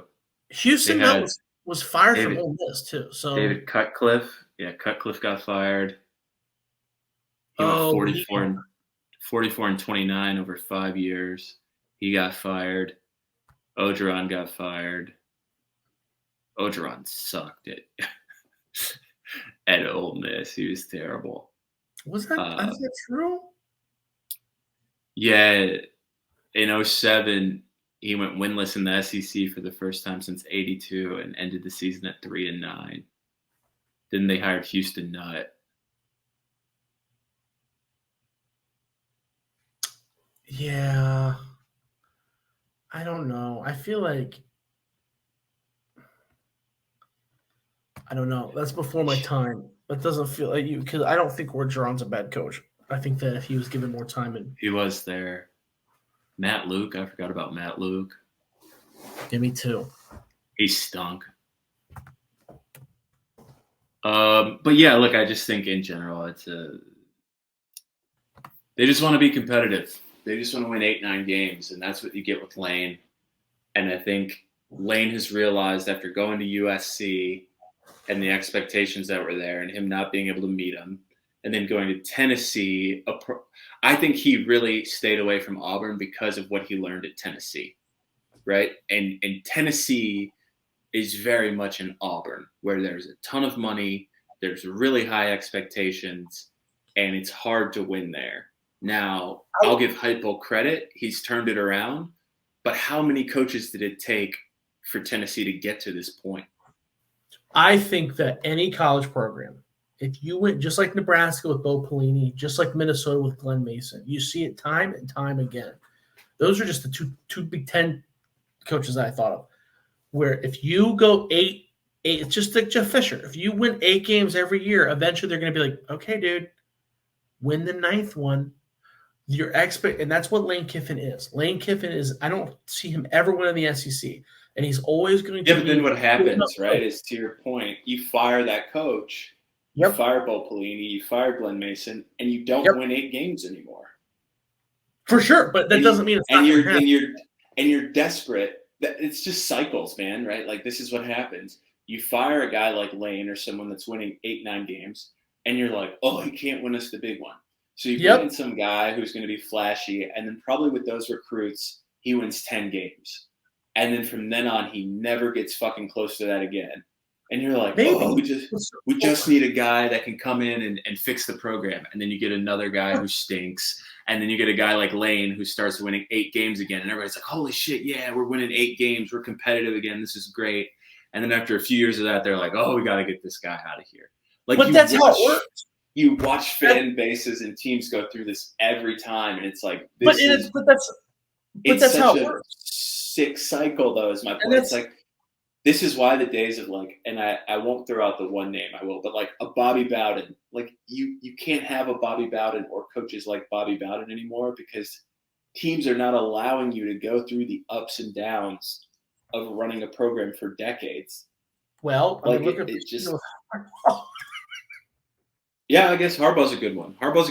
Yeah. And back to what we said, Harbaugh still has that old school culture at Michigan, but it's not without its fucking lumps. They made him take a pay cut. They were talking about firing him. Like he was on the way down. I'm looking at what Bowden did though, and he turned Florida State around pretty fucking quick, bro. Yeah, but then he started having some down years. Like there's some 6-win seasons on Bobby Bowden's record. I see one in 1981 before he got super old and they couldn't fire him. All right, if I'm looking here. I mean, that Bobby Bowden's a bad example, dude, because that motherfucker was a straight killer. I mean, he crushed the early 90s, but here we go. We start getting to 2000s. 2005, 8-5, 2006, 7-5, 7-6. Because that's that Joe Paterno. See now, but that's the opposite, right? Eventually, you're there for so long that you're like, can we fire this guy? Or but if I look at when he got there, so he got there and he was there from 76 to 09, which is insane. His first year they went 5-6, then they go 10-2, 8-3, 11-1, 10-2. Then they go 6-5. That's it, bro. That's the one bad season. 9-3, 8-4, 7-3-2, 9-3, 7-4. Somewhere along that stretch of him going 8-4, 7-3, 9-3, 7-4, he'd be fired at a program now. I don't know if that's true. Those are good enough numbers to where I'm not sure. You just said we're tired of guys winning 8-7 games a year, and this guy wins 8-7 games a year 5 years in a row. Because he had a couple seasons where he hit 10-11, right? Dude, after winning 10 games in the 80s, he didn't have another 10-win season until 87. He went 7 years without winning 10 games again. That's not happening today. There's no way. That's not happening. What school's going to let a coach go on a 7-year stretch without winning 10 games after he put up an 11-win and a 10-win season before that? Fair. That's probably fair. He would be the fuck out of town. And then you miss out on the years where he basically just dominated and started ripping off 11-win seasons, 10-win seasons so from 87 until 2000, they never won less than 10 games, which is absurd. I feel like that's almost a 2-decade run of 10+ wins a season. I feel like Kirk Ferentz is it might be a more apt example because Kirk Ferentz has streaks first of all, it took him a little bit longer to be good. And his streaks are fucking nasty. He does a great job. Matt Campbell at Iowa State, too. Everybody talks about him, too, and his resume is not that great. I mean, yeah, I'm looking at Ferentz now, right? He's got a lot of 7-5, 6 Fuck and 7, yeah, he does. 6 and 6. Fuck yeah, he does, dude. Yeah, he does. 7 and 6, 4 and 8, Fuck 8 yeah, and dude. 5. There's a lot of shit there, bro. There is a lot of shit there, bro. But he's also got He's got 2015. wins, but there's a lot of shit. 2002, 2004, they won the Big Ten, and then he's got it's almost like 15 and 21. It's like almost like every time they're about to fire him, he pulls like a rabbit out of his ass. Like, what are you gonna do? Like, I mean, to be fair, this is a guy that he didn't coach long before he got the Iowa job. He was at Maine for 3 years, and the best he did at Maine was 6 and 5. And then Iowa said, "Hey, you want to come coach in the Big Ten?" No, because he was the coach with the Browns under Nick Saban. He was in the NFL. He was like an NFL guy. Okay, yeah, he's the O-line coach. Because he was on that. I'm sorry, it wasn't Nick Saban. Bill Belichick was the head coach. Nick Saban was on that staff. Kirk Ferentz was on that staff, and I don't know, like fucking, you've seen. Yeah, then he went to the Ravens, and he was because that's because they moved. Yeah, because they moved. And then, but he sucked as a head coach at Maine, and then he gets. I don't know. I don't know enough about Maine because obviously Maine is lower level. Yeah, you're right. I mean, 6 and 5. Yeah, I mean, fuck. Maybe that's why there was a giant gap where no one offered him another head coach job for 10 years. But I guess it makes sense, right? And if you look at his pedigree and you look at what Iowa was known for, it makes a lot of sense. So I'm reading through his bio. He got to Cleveland. He was the guy that said we should sign Orlando Brown. He goes to Baltimore. He helps draft Jonathan Ogden. Like, he's kind of the O-line guy and the run game guy. Yeah, I mean that if you just look at his now we're gonna do the Nick Saban experiment. If you look at his resume before Iowa, I would hire that guy to be my head coach in college. Oh, get the fuck out. You wouldn't hire Saban at LSU. But if you look at his resume, he's been, first of all, the NFL is going to help you get recruits immediately, right? Saban was in the NFL, and he was winning at Michigan State, and you're like, I wouldn't hire him at LSU.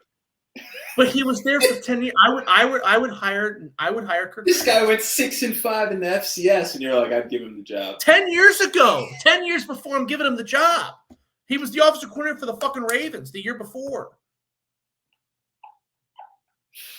Assistant. I think he was like associate head coach and OC. He was the offensive coordinator. You wouldn't hire. Take the name out of it. Take the name out of it. If you're, let's say you're Indiana. Let's say Indiana fires Tom Allen. Any offensive coordinator in the NFL, you wouldn't hire them. You wouldn't think that that's a good hire. Just blind resume. Any offensive coordinator in the NFL, that's a good hire, right? Didn't work for Kentucky. Typically. Huh? Didn't work for Kentucky this year. We brought in fucking Rich Scangarello from the NFL, and he shit the bed. Well, he was fired, right? Yeah, he sucked. Fired? Yeah. No, but he was fired. He was fired in the NFL, right? Could have been. Actually, I don't know about that. I'm gonna look it up. I think he left voluntarily, dude. Yeah, to come to Kentucky and fucking ruin what we had. But he wasn't the offensive coordinator in San Francisco, though. He was the quarterback's coach.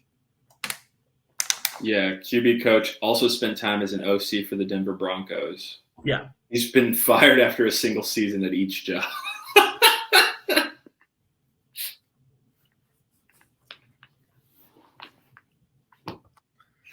Whose nephew is this? Whose nephew is Rich Scangarello? Are you sure he was fired? His wiki says he's been fired after 1 year at every job. Holy shit! It does say that. Holy shit! He's got to be somebody's nephew or something, dude. Who cited this? What's his personal fucking background? Who cited this? Here's the citations. Rich Scangarello. There's no way 49ers.com wrote, hey, our quarterback's coach was fired at every job. There's no way, dude. Doesn't get enough credit in my opinion. There's a lot. I'm looking at the Jimmy Garoppolo article now. It must be true. I don't know. It's not lost on Garoppolo. Look at upside. That seems pretty ballsy, dude. Is that right? That's fucking crazy. There you go. Speaking of, Will Levis declared for the draft today.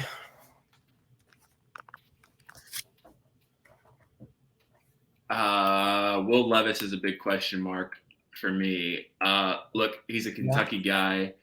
He's a Kentucky guy, played for Kentucky, so I want to see him do the best. I just don't know how good he's going to be. If he's good, I'll be happy. If he's not, I kind of saw it coming, but I really hope he does well. I don't know. I don't have anything else to say about. No, I probably need to watch a little bit more on him. Yeah, well, I don't even remember what coach we were talking about now. We've veered off. So we're talking about Kirk Ferentz. We're talking about Kirk Ferentz and the idea that before we talked about a coach that was hired. Remember, we were talking about the coaching carousel, and then we veered off into Kirk Ferentz land. I think it was a Fickle we were talking about. Luke Fickell. We're talking Luke Fickell. Here's another one. It was Luke Fickell. Here's another one. Jeff Scott got fired at Southern Florida. Yeah. Oh, yeah. I think that's another Clemson guy that's flamed out. Am I wrong there? Well, yeah, dude, in a big way. Dude, these Clemson guys. He was terrible, dude. South Florida got worse. They got worse. Way worse. Dion, I heard Dion's thinking either Colorado, Cincinnati, or South Florida. So that'll be interesting to see where Dion goes. I don't think he leaves until his son leaves. I think you're wrong. Colorado made this eerie announcement that they're not going to announce the next head coach till after they announced the date, but the date just so happens to be the day after the Celebration Bowl. Interesting. And Dion maybe he takes his kid with him, but I don't see him. That's what I'm thinking. He takes him and Travis Howard, and they both ride off into the Colorado sunset. Maybe. That kid's a fucking baller because he's playing FCS and he's playing both ways. It's just like absurd. Yeah. It's like you are way. It's like the old Steve McNair at Alcorn State. It's like you are way too good to be here. You're way too good to be here. Do not compare anybody to Steve McNair. No, but what I'm saying is like what Travis Hunter's doing is like I'm pretty sure he's a true freshman, right? He is a true freshman, but Steve McNair was a god. And playing both ways and like catching a touchdown and having a pick six in the same game is just like, okay, this still looks like high school to you. Like you are clearly heads and shoulders above these guys. Like I don't think he started the season like that though. But he's gotten hot. Hunter needs to be playing against more competition, just without question. The other guy that got fired / hired, who I want to talk about is Biff Poggi, who I absolutely love. Biff is amazing. So Biff is the guy. He used to coach at Gilman. You remember Ronnie Fredericks? No. From Valpo, Ronnie Fredericks. He was like a fullback. Oh, dude, I talk to him all the time, bro. Yeah, so I'm pretty sure Ronnie played for Biff at Gilman. So Biff was at Gilman, made them into this powerhouse. Like Ambrose Wooden, a lot of top players in the early 2000s were coming out of Baltimore at Gilman. And basically Biff is... Oh, he got hired in Charlotte. Yeah, former hedge fund guy. He was at Michigan. Former hedge fund guy, had a ton of money, was in this very old money, white collar Catholic school league and started spending all this money to bring in all these black kids, basically from all over, from Virginia. He did the same thing at St. Francis where Blake Cornstrom. He was his coach there. He was bringing them from Virginia, Delaware, all over Maryland, putting them up at his house, finding a place for these kids to stay, and they just started rattling off state championships in Baltimore. Well, people didn't like that. They got mad. these kids aren't the best representation of our school, yada, yada, yada. We're tired of losing. So Biff said, fuck it, I'm out of here. He was on the board at this small Catholic school in the inner city that sucked called St. Francis Academy, which plays its football games at a public park and practices at a public park. Goes there, says, I'm going to do the exact same thing. Starts bringing in these kids from all over. Blake Corum, who's from Virginia, all this stuff. Basically creates like a dorm, dude. Buys out a building, turns it into housing for these kids. There's a thing on HBO about it. Turns it into housing for these kids, and then St. Francis just starts wrecking teams, like 50 points a game. They're blowing teams out, but they're still practicing in the ghetto. Like there's like gunshots going on while they're practicing and shit. Like it's nuts. Like the Wire shit? Yeah, dude, it's nuts. And then he puts Blake Corum at Michigan. He puts somebody else at Michigan. His son he did a lot of Michigan. It's a good hire for Charlotte because they need. I didn't know that. I didn't know that entire backstory, but I knew what he did at Michigan and the turnaround, and I know that he was a big part of their his kid played there too. Yeah, his kid played at Michigan. So, dude, look, I don't know that you're going to get all the 5-star kids that he knows, but I bet you can get a lot of those 2- and 3-star kids that he has. And I think that it's going to really surprise you what he can do at Charlotte, because Charlotte is not the worst. Will Healy brought in. They had a little bit of an offensive resurgence before everything kind of went to shit on him. He was not a good coach. Will Healy was not a good coach, but there were guys. I mean, Khalif Raymond was there. There was a couple quarterbacks that went to the NFL. You can do something at Charlotte. I think that this is a good hire because this is what they need. They need someone to bring in talent. Dude, and I think it's going to be – I don't want to talk bad about the types of kids that are coming in because I'm sure they're going to be good character kids. But I think it's going to be the kind of school where you can bring in some kids that might be a little questionable behavior-wise, academic-wise. Yeah, and I don't know if they'll be that elite of athletes, but they'll probably be fucking fast, and they'll probably be big. And to your point, he's going to bring some kids to Charlotte that are going to surprise people. And I think maybe if he's got some of his old players that are at a school and they're not getting playing time, he's going to get them in that transfer portal and bring them down to Charlotte, and they're going to fucking crush. What are they in the AAC or Sun Belt? They're going to destroy. Like, if he brings any 4-star kid that's sitting on the bench somewhere down to the Sun Belt, that kid's going to become a fucking Hall of Famer. They are in the American Athletic Conference, so I don't think it's going to be overnight, but I would think in 3 years they're going to be competing. Because remember, 2 Cincinnati, UCF, Houston leave, so I think he's going to be able to compete with East Carolina Navy. I think that in 3 years, 4 years, he should have that program rolling. Oh, dude, he'll steamroll schools like Navy and whatever else. It's a good hire. Did you know? Speaking of Randy Moss, too, that he likely would have been. Well, I don't know if that's true. It was either going to be Notre Dame. Florida State and Notre Dame, right? Ohio State was also in the mix there.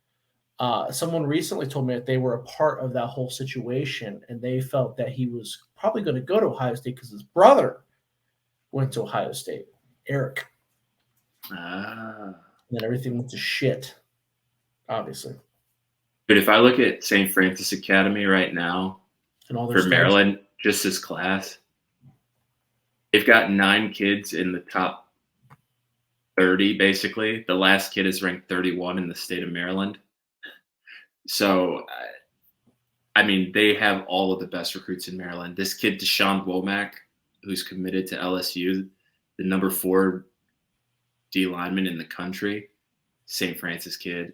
And then they got a kid going to USC. They got a kid going to Pitt.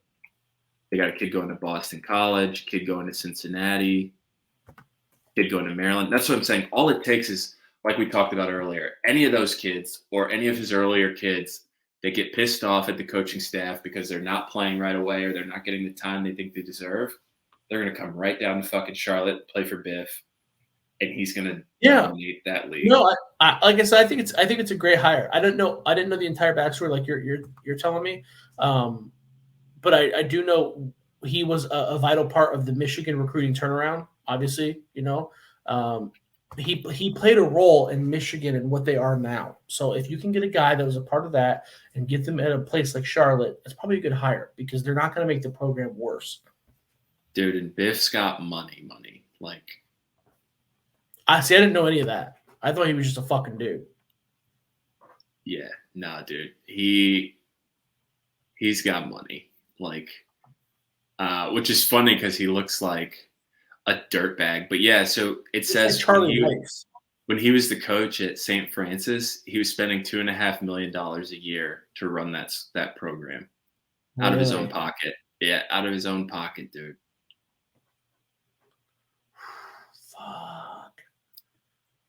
Yeah, dude. He's got serious dough. Like, I think it's a good hire, man. I think it's a good hire. What did he get? Includes country club membership, and then he's got $2.1 million in salary to hire assistant coaches. Yeah. Dude, I think he's going to be sneaky good there. I don't think it's sneaky at all. I think everybody. You're not the first person I've heard mention him.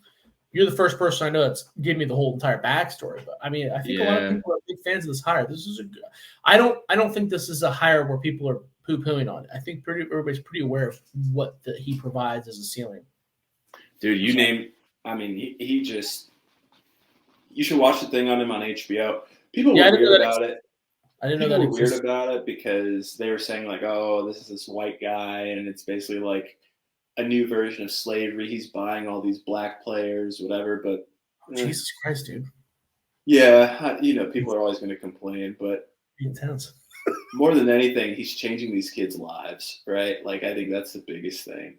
And like, Blake Corum probably doesn't end up at Michigan if he stays at whatever bumblefuck school in Virginia that he was at. You know what I mean? Like, yeah.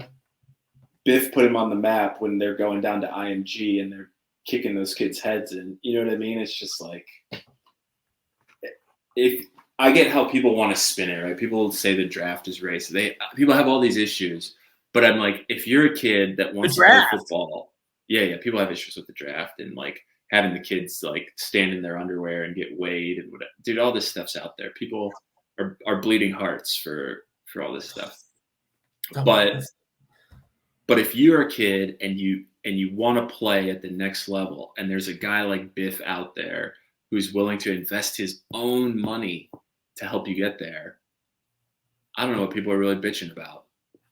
Like, this guy seems like a good Samaritan to me. Like, I don't know. Like, if you think it's racist, why aren't you cutting these kids checks so that they can play football and letting them live at That's the real question.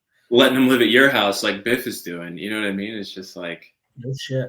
Well, I didn't know. He's gonna. I've heard the combine thing because didn't Kaepernick say that shit on Netflix? Yeah, Kaepernick's a little bitch ass, dude. The combine. I mean, dude, those guys are getting like 30 million. It's their version of a job interview, right? I don't know.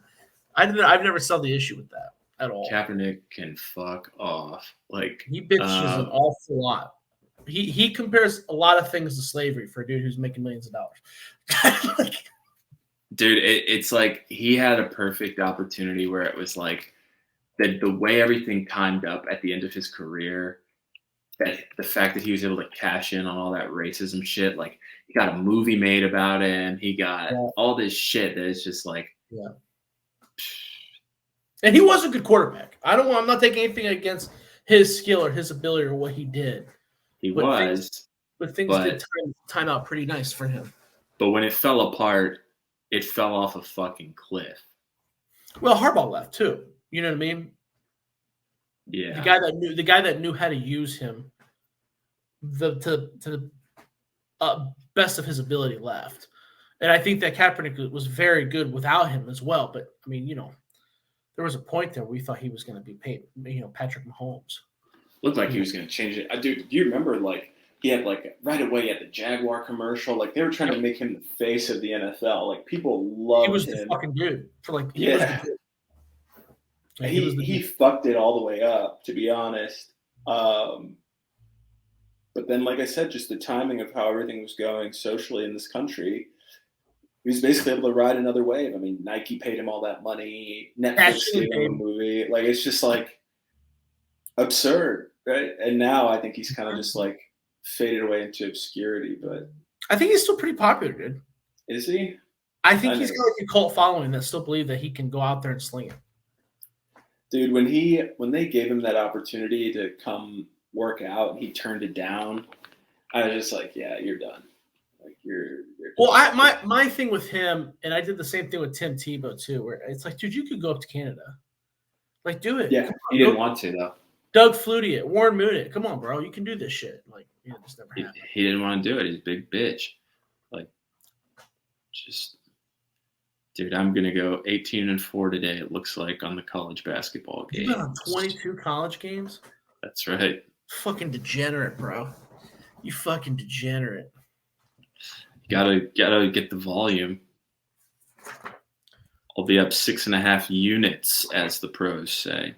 You know, before we go, speaking of racism, by the way, John Gruden. BYU game? What did John Gruden do that was racist? No, well, I mean, that was why he was fired, right? Because those tapes came out where he was saying shit. Right? Yeah, I think so. Speaking of racist, Jerry Jones was at that fucking thing. Did you see that? What did he do? What was the Jerry Jones news? I think I missed that. It was like the Little Rock Nine or something, where they were trying to integrate the schools, and they had to bring in the National Guard to help the black kids get into the schools because all the white people didn't want them there, and they were like yelling at them and whatever. There was like a Disney movie about it or something. This is recent? No, dude. This was like Jerry Jerry was like super young, but somehow, some way, somebody found this picture and was like, "That's fucking Jerry Jones," and like, no way, dude. Yeah, and like brought it back to life, and he's like, yeah, I was there. He's like, I was just kind of curious to see what was going to happen that day. He owned up to it. Why would he lie? Because I mean, clearly somebody had done the fucking forensic research to prove like this is Jerry Jones.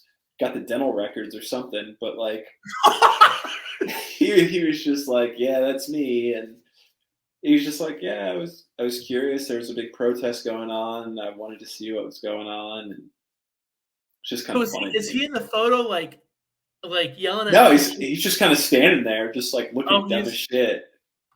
He's just kind of like looking around, like he does look like he was curious about what was going on. So he's not actively participating in. No, but I just love, like, dude, curious about what? These people are going there to protest black people coming to their school. What do you think's going to go on there? Like, curious about what? Like, I just wanted to see what was going to happen. Like, how'd you think they were going to be like, you know what? It's fucked up, dude. Do you see him there? He just looks so dumb. Like, he just looks like just one in the crowd, like a bison. Is that him? That's what they say, and he admitted to it. Dude, I could have seen this photo 8,000 fucking times. Bro. Never would have known. Never would have known that was Jerry Jones. Somebody obviously leaked it, but God bless America, bro. For someone was watching Disney Plus. You said it was on Disney Plus. Yeah, I was like, is that Jerry? Because I mean, you watch it on your TV too, so you know that if that shit ain't, he's not the focal point of your TV. I mean, I gotta zoom in. I'm zooming in on this dude's face, and I still don't see how it's Jerry Jones. I'm gonna show you a photo of Jerry Jones that is really the only photo people should be talking about, and that's this one right here. What the fuck is this, dude? That's just Jerry with a lady at a restaurant, you know? Having a good time. No one's talking about it. Jerry Jones has got a lot of photos out there, bro. I just like how his response was like, yeah, I was there. I just wanted to see what was up. Yeah, just wanted to see what was going to happen, you know? What the fuck, dude? He doesn't think, man. I mean, at that point, right, oh, wait, here's another Jerry Jones photo that maybe we should. So I've talked to some. I don't know. I've always heard from people that Jerry Jones is like one of the coolest dudes in the world. Is that what you're hearing? I believe he is. Yeah, I believe he is. Not from like from like people from our normal people. Yeah, he's a cool dude. You've heard that too? Yeah, I'm trying to find this other photo that I'm like, we should get this on there too. Well, where I was going with the John Gruden thing though was, do you think he gets hired by a college? Because if I'm fucking UNLV, is he looking for work? I don't know. But if you're UNLV, don't you pick up the phone?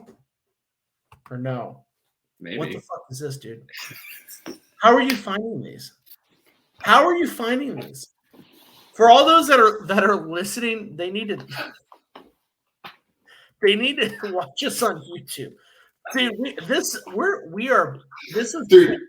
Jerry was clearly off of fucking Cialis at this restaurant, dude. Like, just going hard. Yeah, for the people that can't see, this is from a long time ago. This was like 2014. Jerry Jones was at a restaurant, had a little bit to drink, it looks like, and took some photos with some women, you know, a little racy.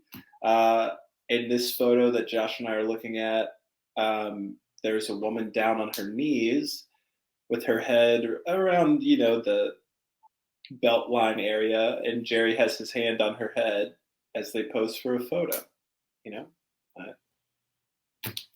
Just casual Friday night at dinner type shit, you know what I mean? Like, dude, Jerry Jones is a wild cat. Bro, who among us hasn't had a dinner like this? Gotta be 80 something, dude. Gotta be 80 something. Well, I read. I was 80. He's so exactly 80. 60, that photo's 65 years old, by the way. Oh, of him at the segregation thing? Yeah, dude.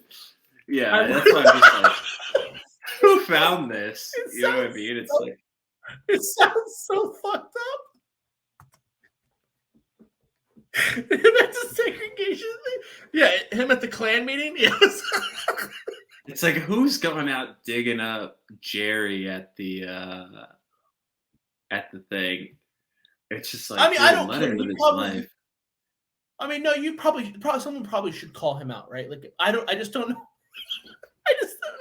I still don't know how they did it. I don't care. That's the only part I'm confused about is how the fuck that guy needs a Pulitzer Prize or something. Whoever was able to identify that 65-year-old photo that was Jerry Jones needs to, like, how did that happen? Dude, there's more. What is that? His dick? No, it's a champagne bottle. Dude, he's a wild cat, bro. You know he was doing fucking hard. This guy partied hard in the 80s, bro. Dude, yeah, look at the Cowboys that were on that team. It was like him, Michael Irvin. Dude, this picture just takes the cake. Like, I bet he was doing coke with him for sure. Oh, dude, he knows. Yeah, I mean, right? He had to be doing blow. Had to be. Dude, that's why, I mean, well, one, didn't he just have like a secret daughter come out like earlier this year or last year? Like, are you fucking kidding me? Did you know so much about Jerry Jones? I love Jerry Jones, man. Like, he's my idol, you know, even though he's at the segregation meetings. I wish I could be Jerry Jones, dude. Gonna make me piss my pants. I also love that Jerry Jones is like so true to Arkansas that like he's like, fuck yeah, we're gonna get Felix Jones. Fuck yeah, I'm gonna try to get Darren McFadden. Like, that is cool. I do actually like that. I think that's kind of cool. Dude, he's a dude. Did you know? I think I could be wrong. Him and the guy that got kicked out of Carolina for being racist or whatever. They played on the same Arkansas team, I think. And they both ended up becoming fucking billionaires, dude. What did Jerry Richardson say again? Was he the one that said? No, I don't want to say. I don't remember. Probably said, "Why do all the blacks at Louisville look like Lamar Jackson?" Dude, Jesus Christ, bro! We gotta switch gears, dude. Is that not Jerry? That might have been me. Just you last week, 2 weeks ago. I love it. He told the girl, show me how you wiggle to get those jeans up. I bet you had to lay down on your bed to fit in those jeans. Did you step into them or did you have to jump into them? That was one thing. And then supposedly he had a serious? Yeah, I'm reading this on Sports Illustrated. You're not reading a song lyric? No, supposedly he made a racial slur at a African American employee. Those are the things that are at least in here. He's done now. He sold the team, right? He did, but did they take the statue down of him out front, or did they leave it? Oh, did he put a statue of himself in front of the stadium? Yeah, with a hardcore fucking Panther, remember? No, I don't. Dude, I gotta look that up. Holy shit, that is a really cool statue, though. Wow, look at that piece of shit. Yeah, they took it down. Did they leave the Panthers, though? Because the Panthers are still cool. It's still a cool statue. I think so. Dude, I think the Panthers still there, but I think they took him off. Oh my god, dude! Have you seen these photos of just his statue holding this football on a crane as they're lifting him up off the platform? No. Dude, they're amazing. Holy shit, dude! The statue's huge. It's like 30 feet tall. He loved it. All right, these are the things that came out about him when he ended up putting the team up for sale. He invited female employees to his suite, and he would give back rubs that lingered too long or went too low on the spine. He would do a seatbelt routine in which he would brush his hand over a woman's breast under the guise of fastening her seatbelt. He would ask the women employees if he could shave their legs. Oh my god, gross, dude. He used a racial slur in addressing an African-American scout, and they reached a settlement. Several other employees settled with him.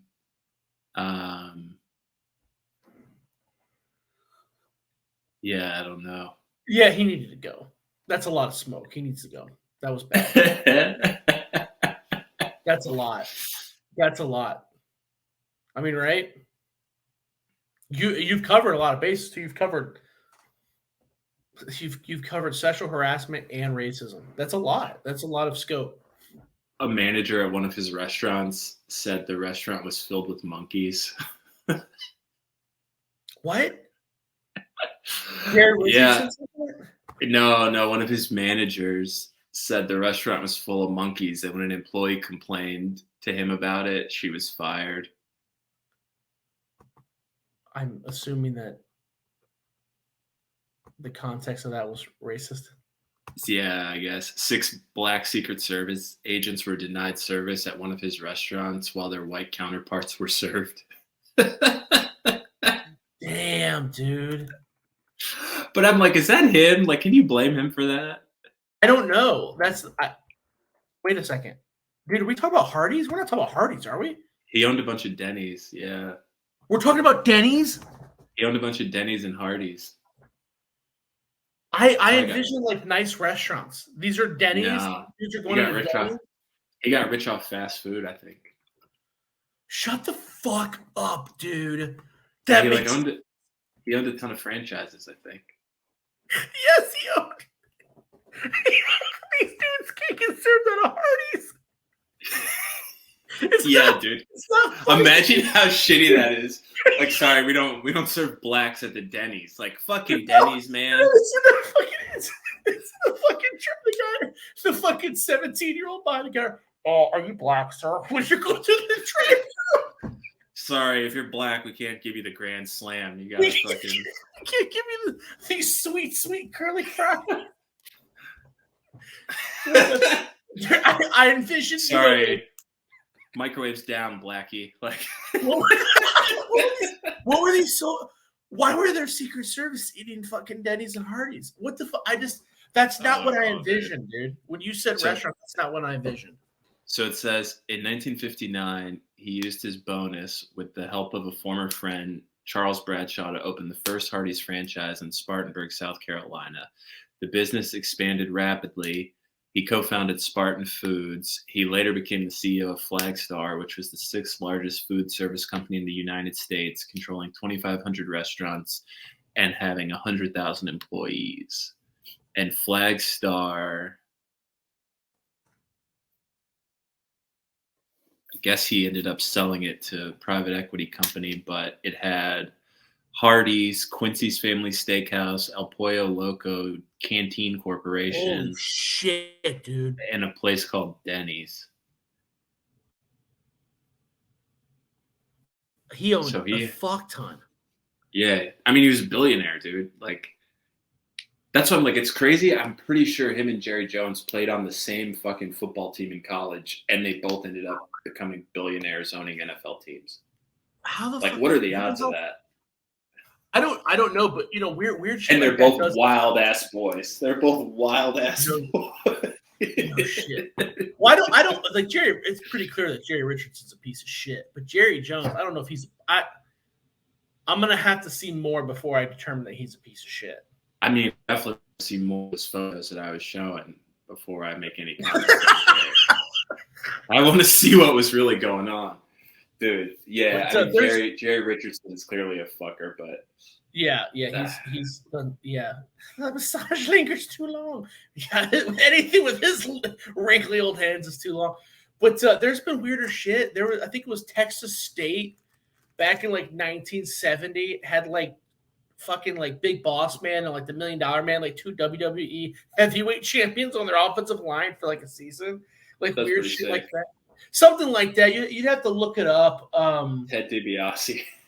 Yeah, like weird shit like that. Which, speaking of, did you know Ron Simmons is going to be in Columbus on Sunday? You sent me that, dude. Yes. Dude, that's sick as fuck, bro. I remember when he was Farouk. Yeah, dude. I remember when Bradshaw, he was with Bradshaw. Right? Yeah, him and Bradshaw used to fuck people up. Yeah, dude. Well, people forget that he was like one of the greatest football players in Florida State history. Yeah, he was. He was great. I think they retired. All right. They might have. We will look up if they retired Ron Simmons' number, and then we will wrap this 2 hours because I swear nobody probably got anything of value out of us today. But that's okay. No. Yeah, not the second hour, that's for sure. Or did he play for the Browns? He's in the WWE Hall of Fame. Yeah, his jersey's been retired. That's fucking insane, bro. Yeah. Well, he was just too small, right? What's his size? I can't see it on here. 6'2", 270? I don't know. It feels big. That does feel big. I'll ask Bill Carroll. Bill Carroll will know. He's in the Browns. He played for the Ottawa Rough Riders and the Tampa Bay Bandits. Yeah, I wonder why he couldn't stick around. 6'2", 270 is huge. Maybe he was too slow.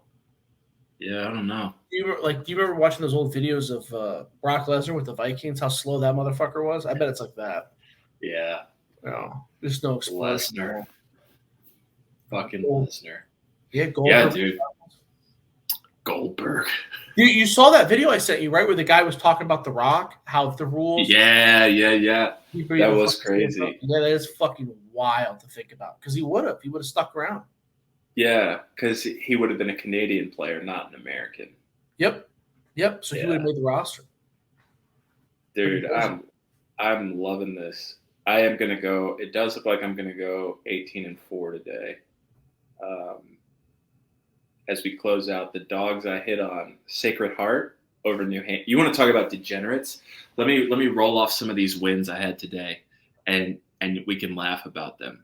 So I caught the early game, the noon tip between Lipscomb and Navy. Took Lipscomb in that on the money line. Then I had Loyola Maryland over Binghamton, crushed there. So you said the money line?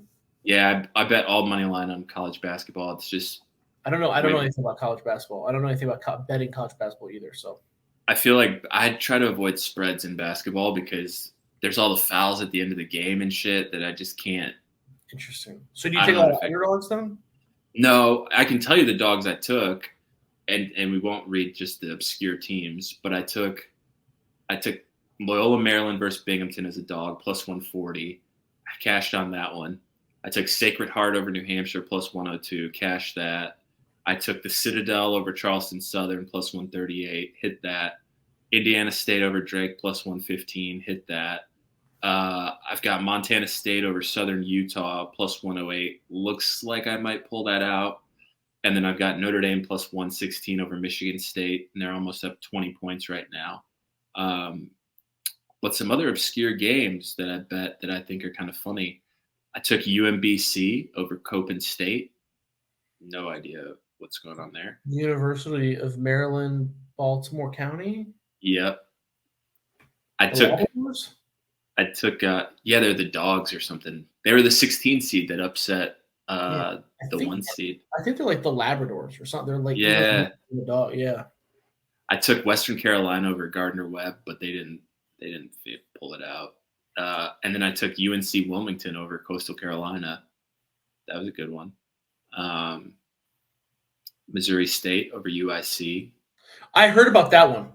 I listened to Wager Talk for their college football takes, and a lot of times they talk about basketball. Missouri State was one of those teams I kept talking about. I had Hofstra. Hofstra, that was rigged, obviously, but what are you going to do? It was rigged, obviously. They're a goddamn Hofstra. But they're the Pride, right? Yeah, the Hofstra Pride. What did they used to be? I feel like they haven't been the Pride. You're saying they didn't always used to be the Pride? Oh, I don't think so. The Flying Dutchman. That sounds right. Why'd they change it? Is that because it's racist? Probably racist. Everything's racist, dude. You see a kid at BYU and you ask him if he's never had sex before, that's racist. I find it hard to believe that the Dutch were mad about that. You think people were mad? I can't say that because I'm on the board. You think people were mad about our old school? And yeah, you think somebody was mad about that? But then what's funny is when I'm pretty sure when they started taking the survey and asking people were like, well, I guess I'm offended now that you bring it up. Is that what happened, dude? I think it was a mix. I think they tried to get out in front of it and but somebody brought it up. Somebody started it and I don't remember who. Somebody was like, well, it's technically offensive. Like I said, there's just been this like people bitching and I'm just like, come on, dude. Like who was out here mad about the Crusades and because looking up Valparaiso and being like, cancel that shit. Because you were a part of the decision, right? Did you help? I was not. No, I was not. No. I didn't know anything about it. I was not asked to vote in the survey. The former head of our alumni board was part of the decision, and I believe he's one of the guys that pushed for the change. Great guy, heart's in the right spot. I think it just means more, to use an SEC phrase, to people like me and you and other athletes because we viewed ourselves as crusaders. We didn't necessarily view ourselves as students, right? As a student, student athlete, a lot of times you attach yourself to the brand more than the college, and you attach yourself to the team more than the college. So to lose the Crusader in a way is like us losing our identity versus for the students, fucking Beacons, Crusader, doesn't matter what it is. But yeah, I've noticed that, and again, I do want to wrap soon, and this could be another conversation, but I've noticed that when I go back, the memories I have of Valpo are much more athletic focused and much more about us hanging out as a team, being together as a team, practicing, whatever, versus like the normies, for lack of a better term. They talk about professors. They talk about places on campus they hung out. They talk about all this shit that I'm like, huh? You know what I mean? Like, I didn't really get a chance to do that. That was one of the things I think kind of helped me back as far as like my career, my lack of careers, I should say, in journalism, is that like I didn't, other people were in the newspaper and shit, and I mean, fuck, you were in you were ROTC? ROTC, yeah. Yeah, I mean, I don't know how you had fucking time for that. Like, you know what I mean? There just wasn't. Yeah, it got to a point where I had to pick between the two, essentially, where it's like, it's one or the other. Yeah, so I think that's the biggest thing about the Crusader thing. I obviously want to make sure that I'm not coming off against it, given my position. I do support the change. I think it makes sense. But I do understand why our group of friends is very, very upset about the change. Well, and you knew things were going to go downhill when they removed the sword. Do you remember? Yeah. I just gave him we were shield. We were still in school when they removed the sword. I remember the first basketball game, I saw the guy run around with the fucking shield, and that's it. And I was like, what? Yeah. So look, at the end of the day, I feel like it's such a harmless change that it doesn't change the culture of the school, but it does change the identity of the brand for the athletes, because it just doesn't sound cool to be a Beacon. in general. No, it does not. Like, That was a bad choice. They probably could have found something that was at least related. Like Miami, when they were at the Miami Ohio University, I think they used to be the Indians. Now they're the Red Hawks. Red Hawks. Right? Yeah, so Red it's kind of Hawks. like an homage to their old name. You know what I mean? Louisiana Monroe did the same thing. You could find something that's kind of related to that. That's maybe more of a. Yeah, I mean the Illini got rid of Chief Illiniwek. Yes. And so now they just have the big I instead of the old Indian head that used to just say chief, which whatever, right? And I know everything's going to upset somebody to some extent, but it's just the world we live in. It's why I told you when we started, like I've been so mad about Twitter and just checked out for a few days because it's like I saw Lamar Jackson tweeted something and I thought it was hilarious. And then next thing I know, ESPN's like, Baltimore quarterback uses anti-gay slur. And I'm just like, okay. Like I can't. He told the guy to eat a dick, and apparently that's a homophobic. Oh, is it? Yeah, I didn't know. I didn't know, dude. I'm gonna be honest with you. I was gonna rattle my brain around that for fucking all night long, dude. Dude, I tweeted out. I was like, and I ended up losing like 50 followers because I was like, this is just ridiculous. And I'm like, and last time I checked, eating a dick isn't specific to one sexual orientation. Like, yeah, anybody can eat a dick. Yeah, straight people can eat dicks. Like, I don't understand. Like, it just. Open your mind, people. Yeah, dude. And so I was just like, you know what? I need a break from all of the garbage that is Twitter and people just whining about everything. It doesn't matter, man. Look, it's just like when we get followers and we have people that are actually actively listening to the pod, I can't wait for the day that they start correcting us and telling us all the ways that we fucked up on things we said or whatever. Because yeah, dude. Oh, especially shit like this, bro. We went down a fucking dark rabbit hole here, bro. Jerry Jones racist photos and shit. I'm never gonna listen to this again. I can't believe you guys said Jerry Jones is cool. He was fucking at that rally. And for the record, neither one of us said he was cool. We said I don't know him as a person. I think he's cool. Jerry, if you're listening and you want to fly me out to Dallas, I'm fucking game, dude. He's a fucking terrible GM. Terrible fucking GM. But I know people that know him that say he's cool. All I've ever heard about Jerry Jones from people is that he's a super cool dude. Like regular people meeting him and saying like he is a nice guy, a genuine guy, awesome guy, straight up. And another thing I really like about him from what I've seen is that he genuinely seems to take care of his players. Like he genuinely seems to have their best interests at mind, even when they are not good. And even when they don't have their own best interests in mind, Jerry seems to look out for them. That I have heard from people associated with that organization that if he connects with you, he doesn't let go. He doesn't view you as a piece of meat, which I think, guys like that notice. But whatever, I don't know. I don't know him as a person. That's just what I've heard, so. Look, Jerry, next time you go out to dinner, man, there were 3 girls in that photo, and there's just one of you. So give me a call, give Josh a call. Share the love, dude.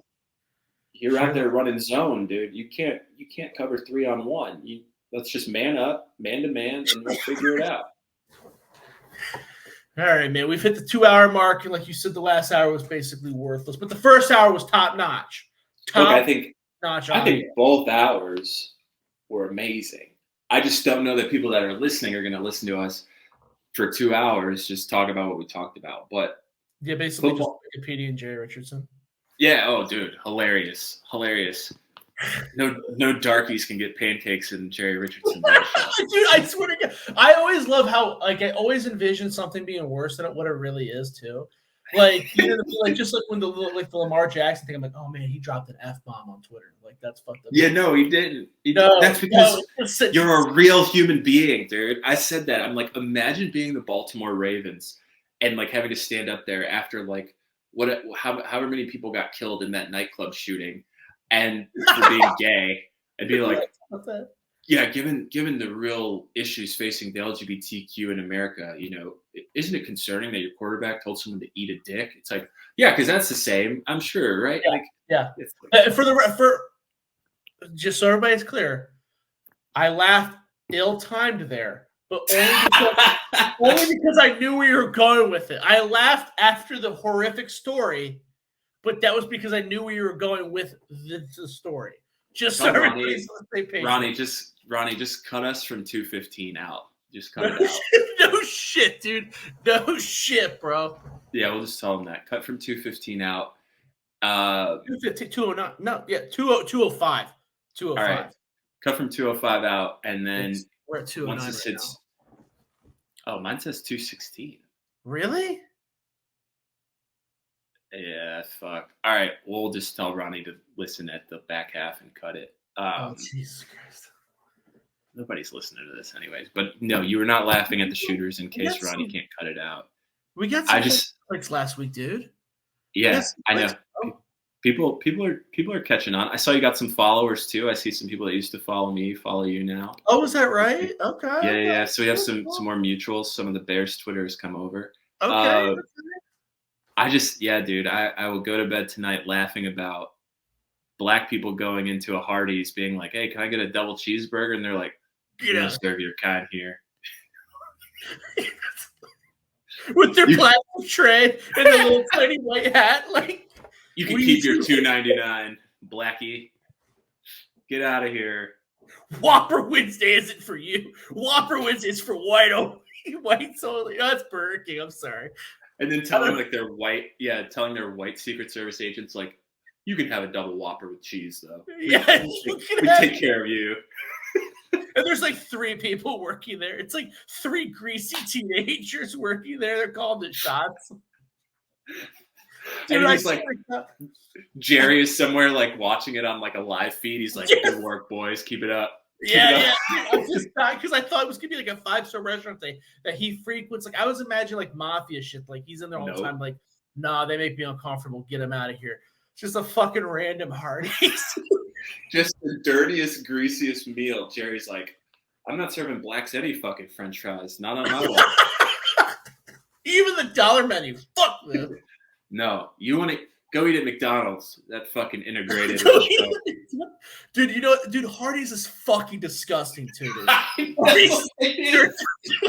And so's Denny's, to be honest. Like, if we're ranking them, IHOP is way better than Denny's. Yeah, but I'll smash Denny's. But I will smash some Denny's. But like Hardee's, dude, if I'm in a desert and there's a Hardee's, I would rather eat the sand, bro. The last time I ate Hardee's, so I was on a fucking mega bus, and we like stopped at some truck stop, and they just had Hardee's, and I'm like, yep. I guess. I fucking get it. Did everybody on the bus have diarrhea after this? I was just gonna say, dude, diarrhea. What the fuck is the thumb? Dude, Hardee's is fucking. There's nothing worse than getting diarrhea on a mega bus either, because it's just like, it reeks the whole bus up, and it's like, well, we still got 5 more hours till we get to Sandusky. It's like, holy shit, dude. Dude, fuck that, bro. Oh, goddamn Hardee's, fuck that. I think I was actually going to Cleveland. I think I was on a mega bus from Chicago to Cleveland. How long did that take? Too fucking long. I don't even remember.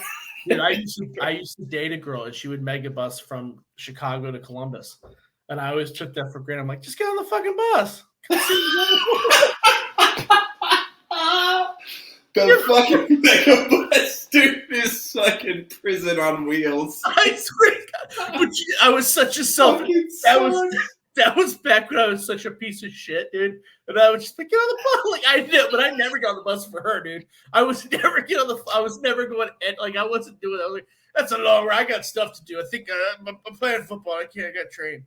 Like I don't even know football. Oh my God! I think when I moved to Ohio, I think my girlfriend got on the mega bus once to come see me, and I was like, "How was it?" She's like, "It fucking sucked." I'm like, "Yeah, it does. It's fucking miserable." I treated that was looking back on all like the things where I was just a piece of shit, like where I treated someone poorly. It's like that's one of the examples because it doesn't.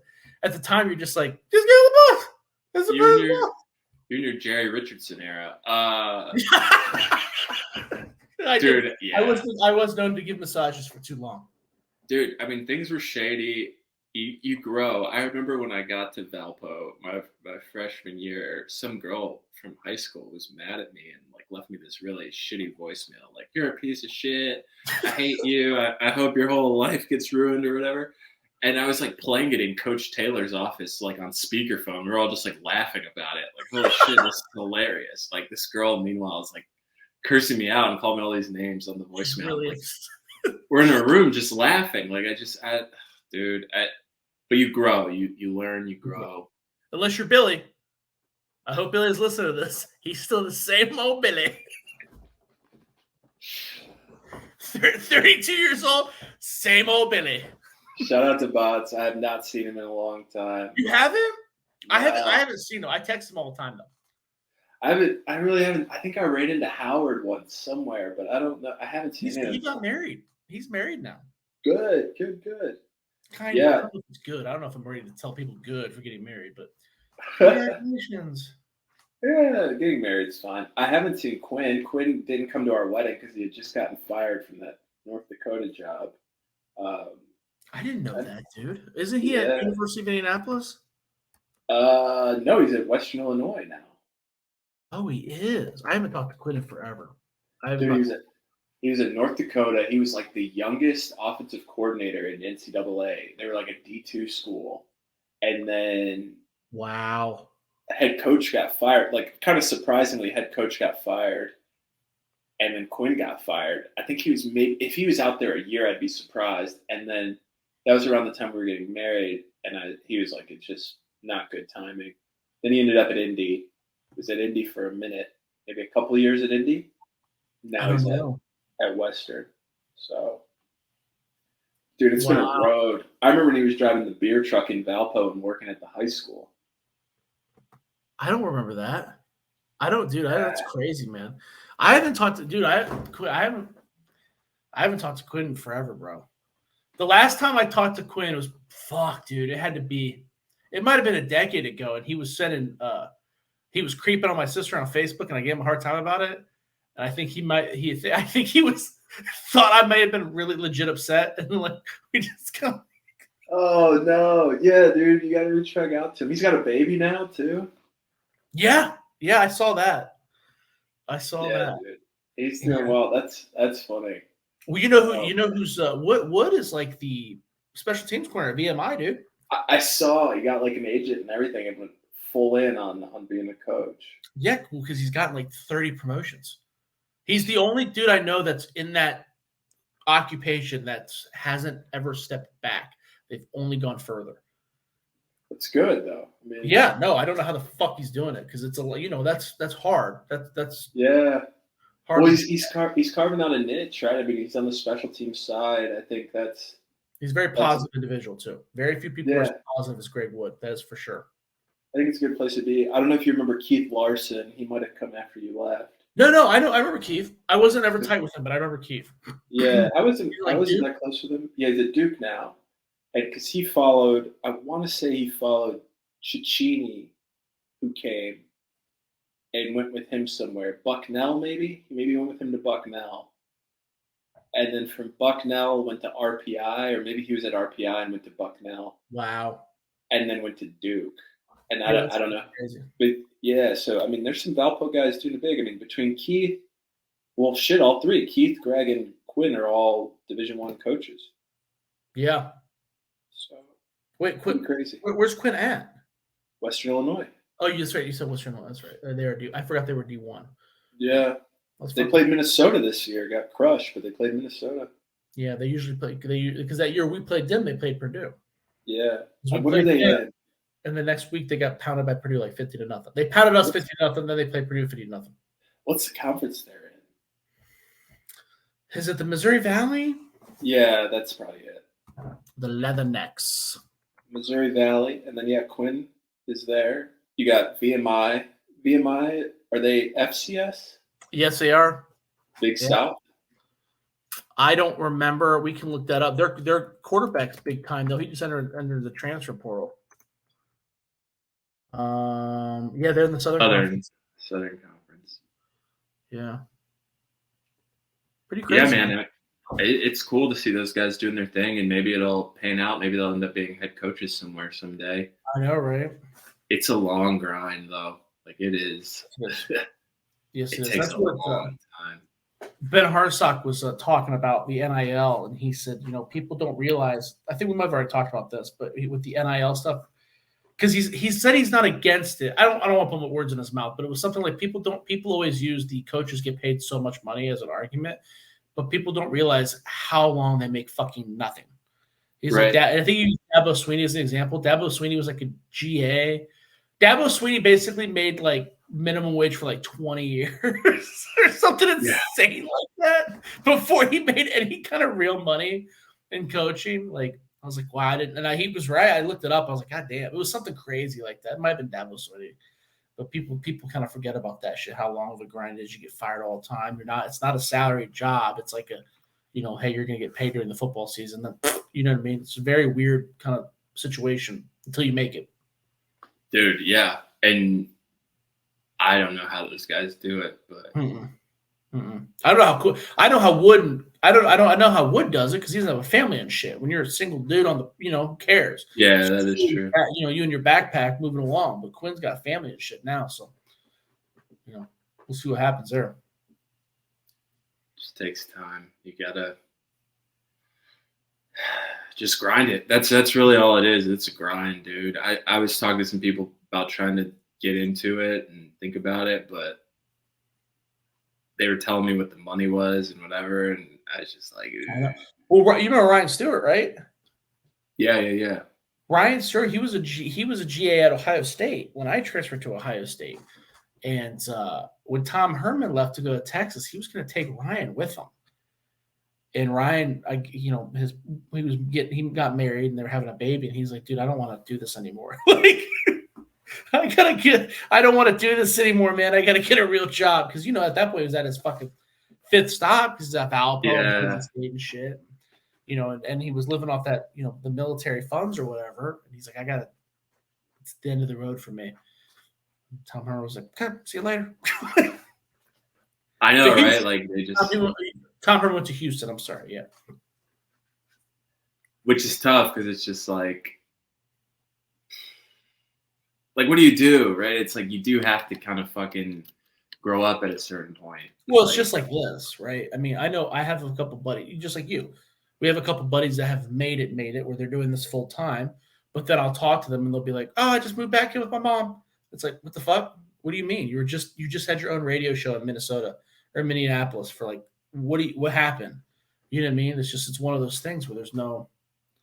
Yeah, dude. And people there's like these massive layoffs randomly, and like people bounce around and just, I don't know. I see a couple guys too that, they have things and they're like, oh, thanks to my wife for working and supporting me and whatever. And it's like, not that there's anything wrong with that. I'm just saying like the amount of work it takes to put out really high quality content, which I joke and say that we do. But I know there's people that have, much more like crisper edits, punched up graphics, all this stuff. Their Twitter's not like mine. It stays on task. And I'm like, you guys are doing all of that and making so little money. And if you do make it big, you'll make a lot of money. But it's just like, man, you are grinding for a long time in this industry until you make it. There's so much luck that comes with it. You have to get lucky. You have to stumble upon the right dick to put in your mouth, as Lamar Jackson as Lamar Jackson would say. So, hey, shout out to all the grinders. Shout out to all you guys out there. If you are living with your parents, if you're getting help, if you're eating fucking, I don't know, Bush's baked beans every night for dinner so you can pay the rent. Bush's baked beans. If you're eating Hardee's. If you're eating local Hardee's. Well, if you're black, I hope you're not eating at Hardee's because they spit in everybody's meal in memory of Jerry Richardson. Did he die? Am I making that up? Is he dead? I don't know. That's a good Google. I thought he died after he sold the team. Like, basically, the team was keeping him alive. Dude, that's pretty funny, but fucked up. No, it says he's still alive. Oh, okay. I'm way wrong. I'm fucking lying my ass off. I also think that's funny, too, is that he built a statue of himself, and it's him as an 80-year-old man. It's like, if you're going to build this, wouldn't you pick, like, the time and era which you would look like a fucking god? You know what I mean? Like, it'd be even better if he did it like with him shirtless and like a fucking six-pack. Like, that's exactly what I would have done. That's what I'm saying. Like, why would you? I'm like, this just looks like a bronze version of you. Like this, you're not as overweight, but like still, like I would have just gone full fucking 6-pack, you know, Hulkamania style, bro. For sure, dude. I love it. All right, it's fucking 11 o'clock. Shut it down, bro. Here. All right, let's wrap it. Hey, everybody, this was an amazing episode where we talked about a lot of different shit. We talked about coaching carousels. We talked about Jerry Richardson not wanting people to eat at Hardee's if they were black. We talked about Jerry Jones, and that is a wild boy. Just shout out to Jerry, living his best life, 80 years old. Sounds like a great guy. Party's hard. What else did we talk about? We talked about Ohio State. Josh gave us a lot about Ohio State and how disappointed he was and how he clearly doesn't understand what a motivational speech sounds like because he thought Charles Woodson's wasn't good, when in fact it led to a fucking blowout. So don't hire Josh to do any public speaking at your events. And what else? Is that everything we touched on? I think that's it. Yeah, the key word in covering a lot of shit is shit. So let us know what you think. Follow me on Twitter at Josh Keatley16. I think we're good, man. All right, this was awesome. Later, guys. See you next week.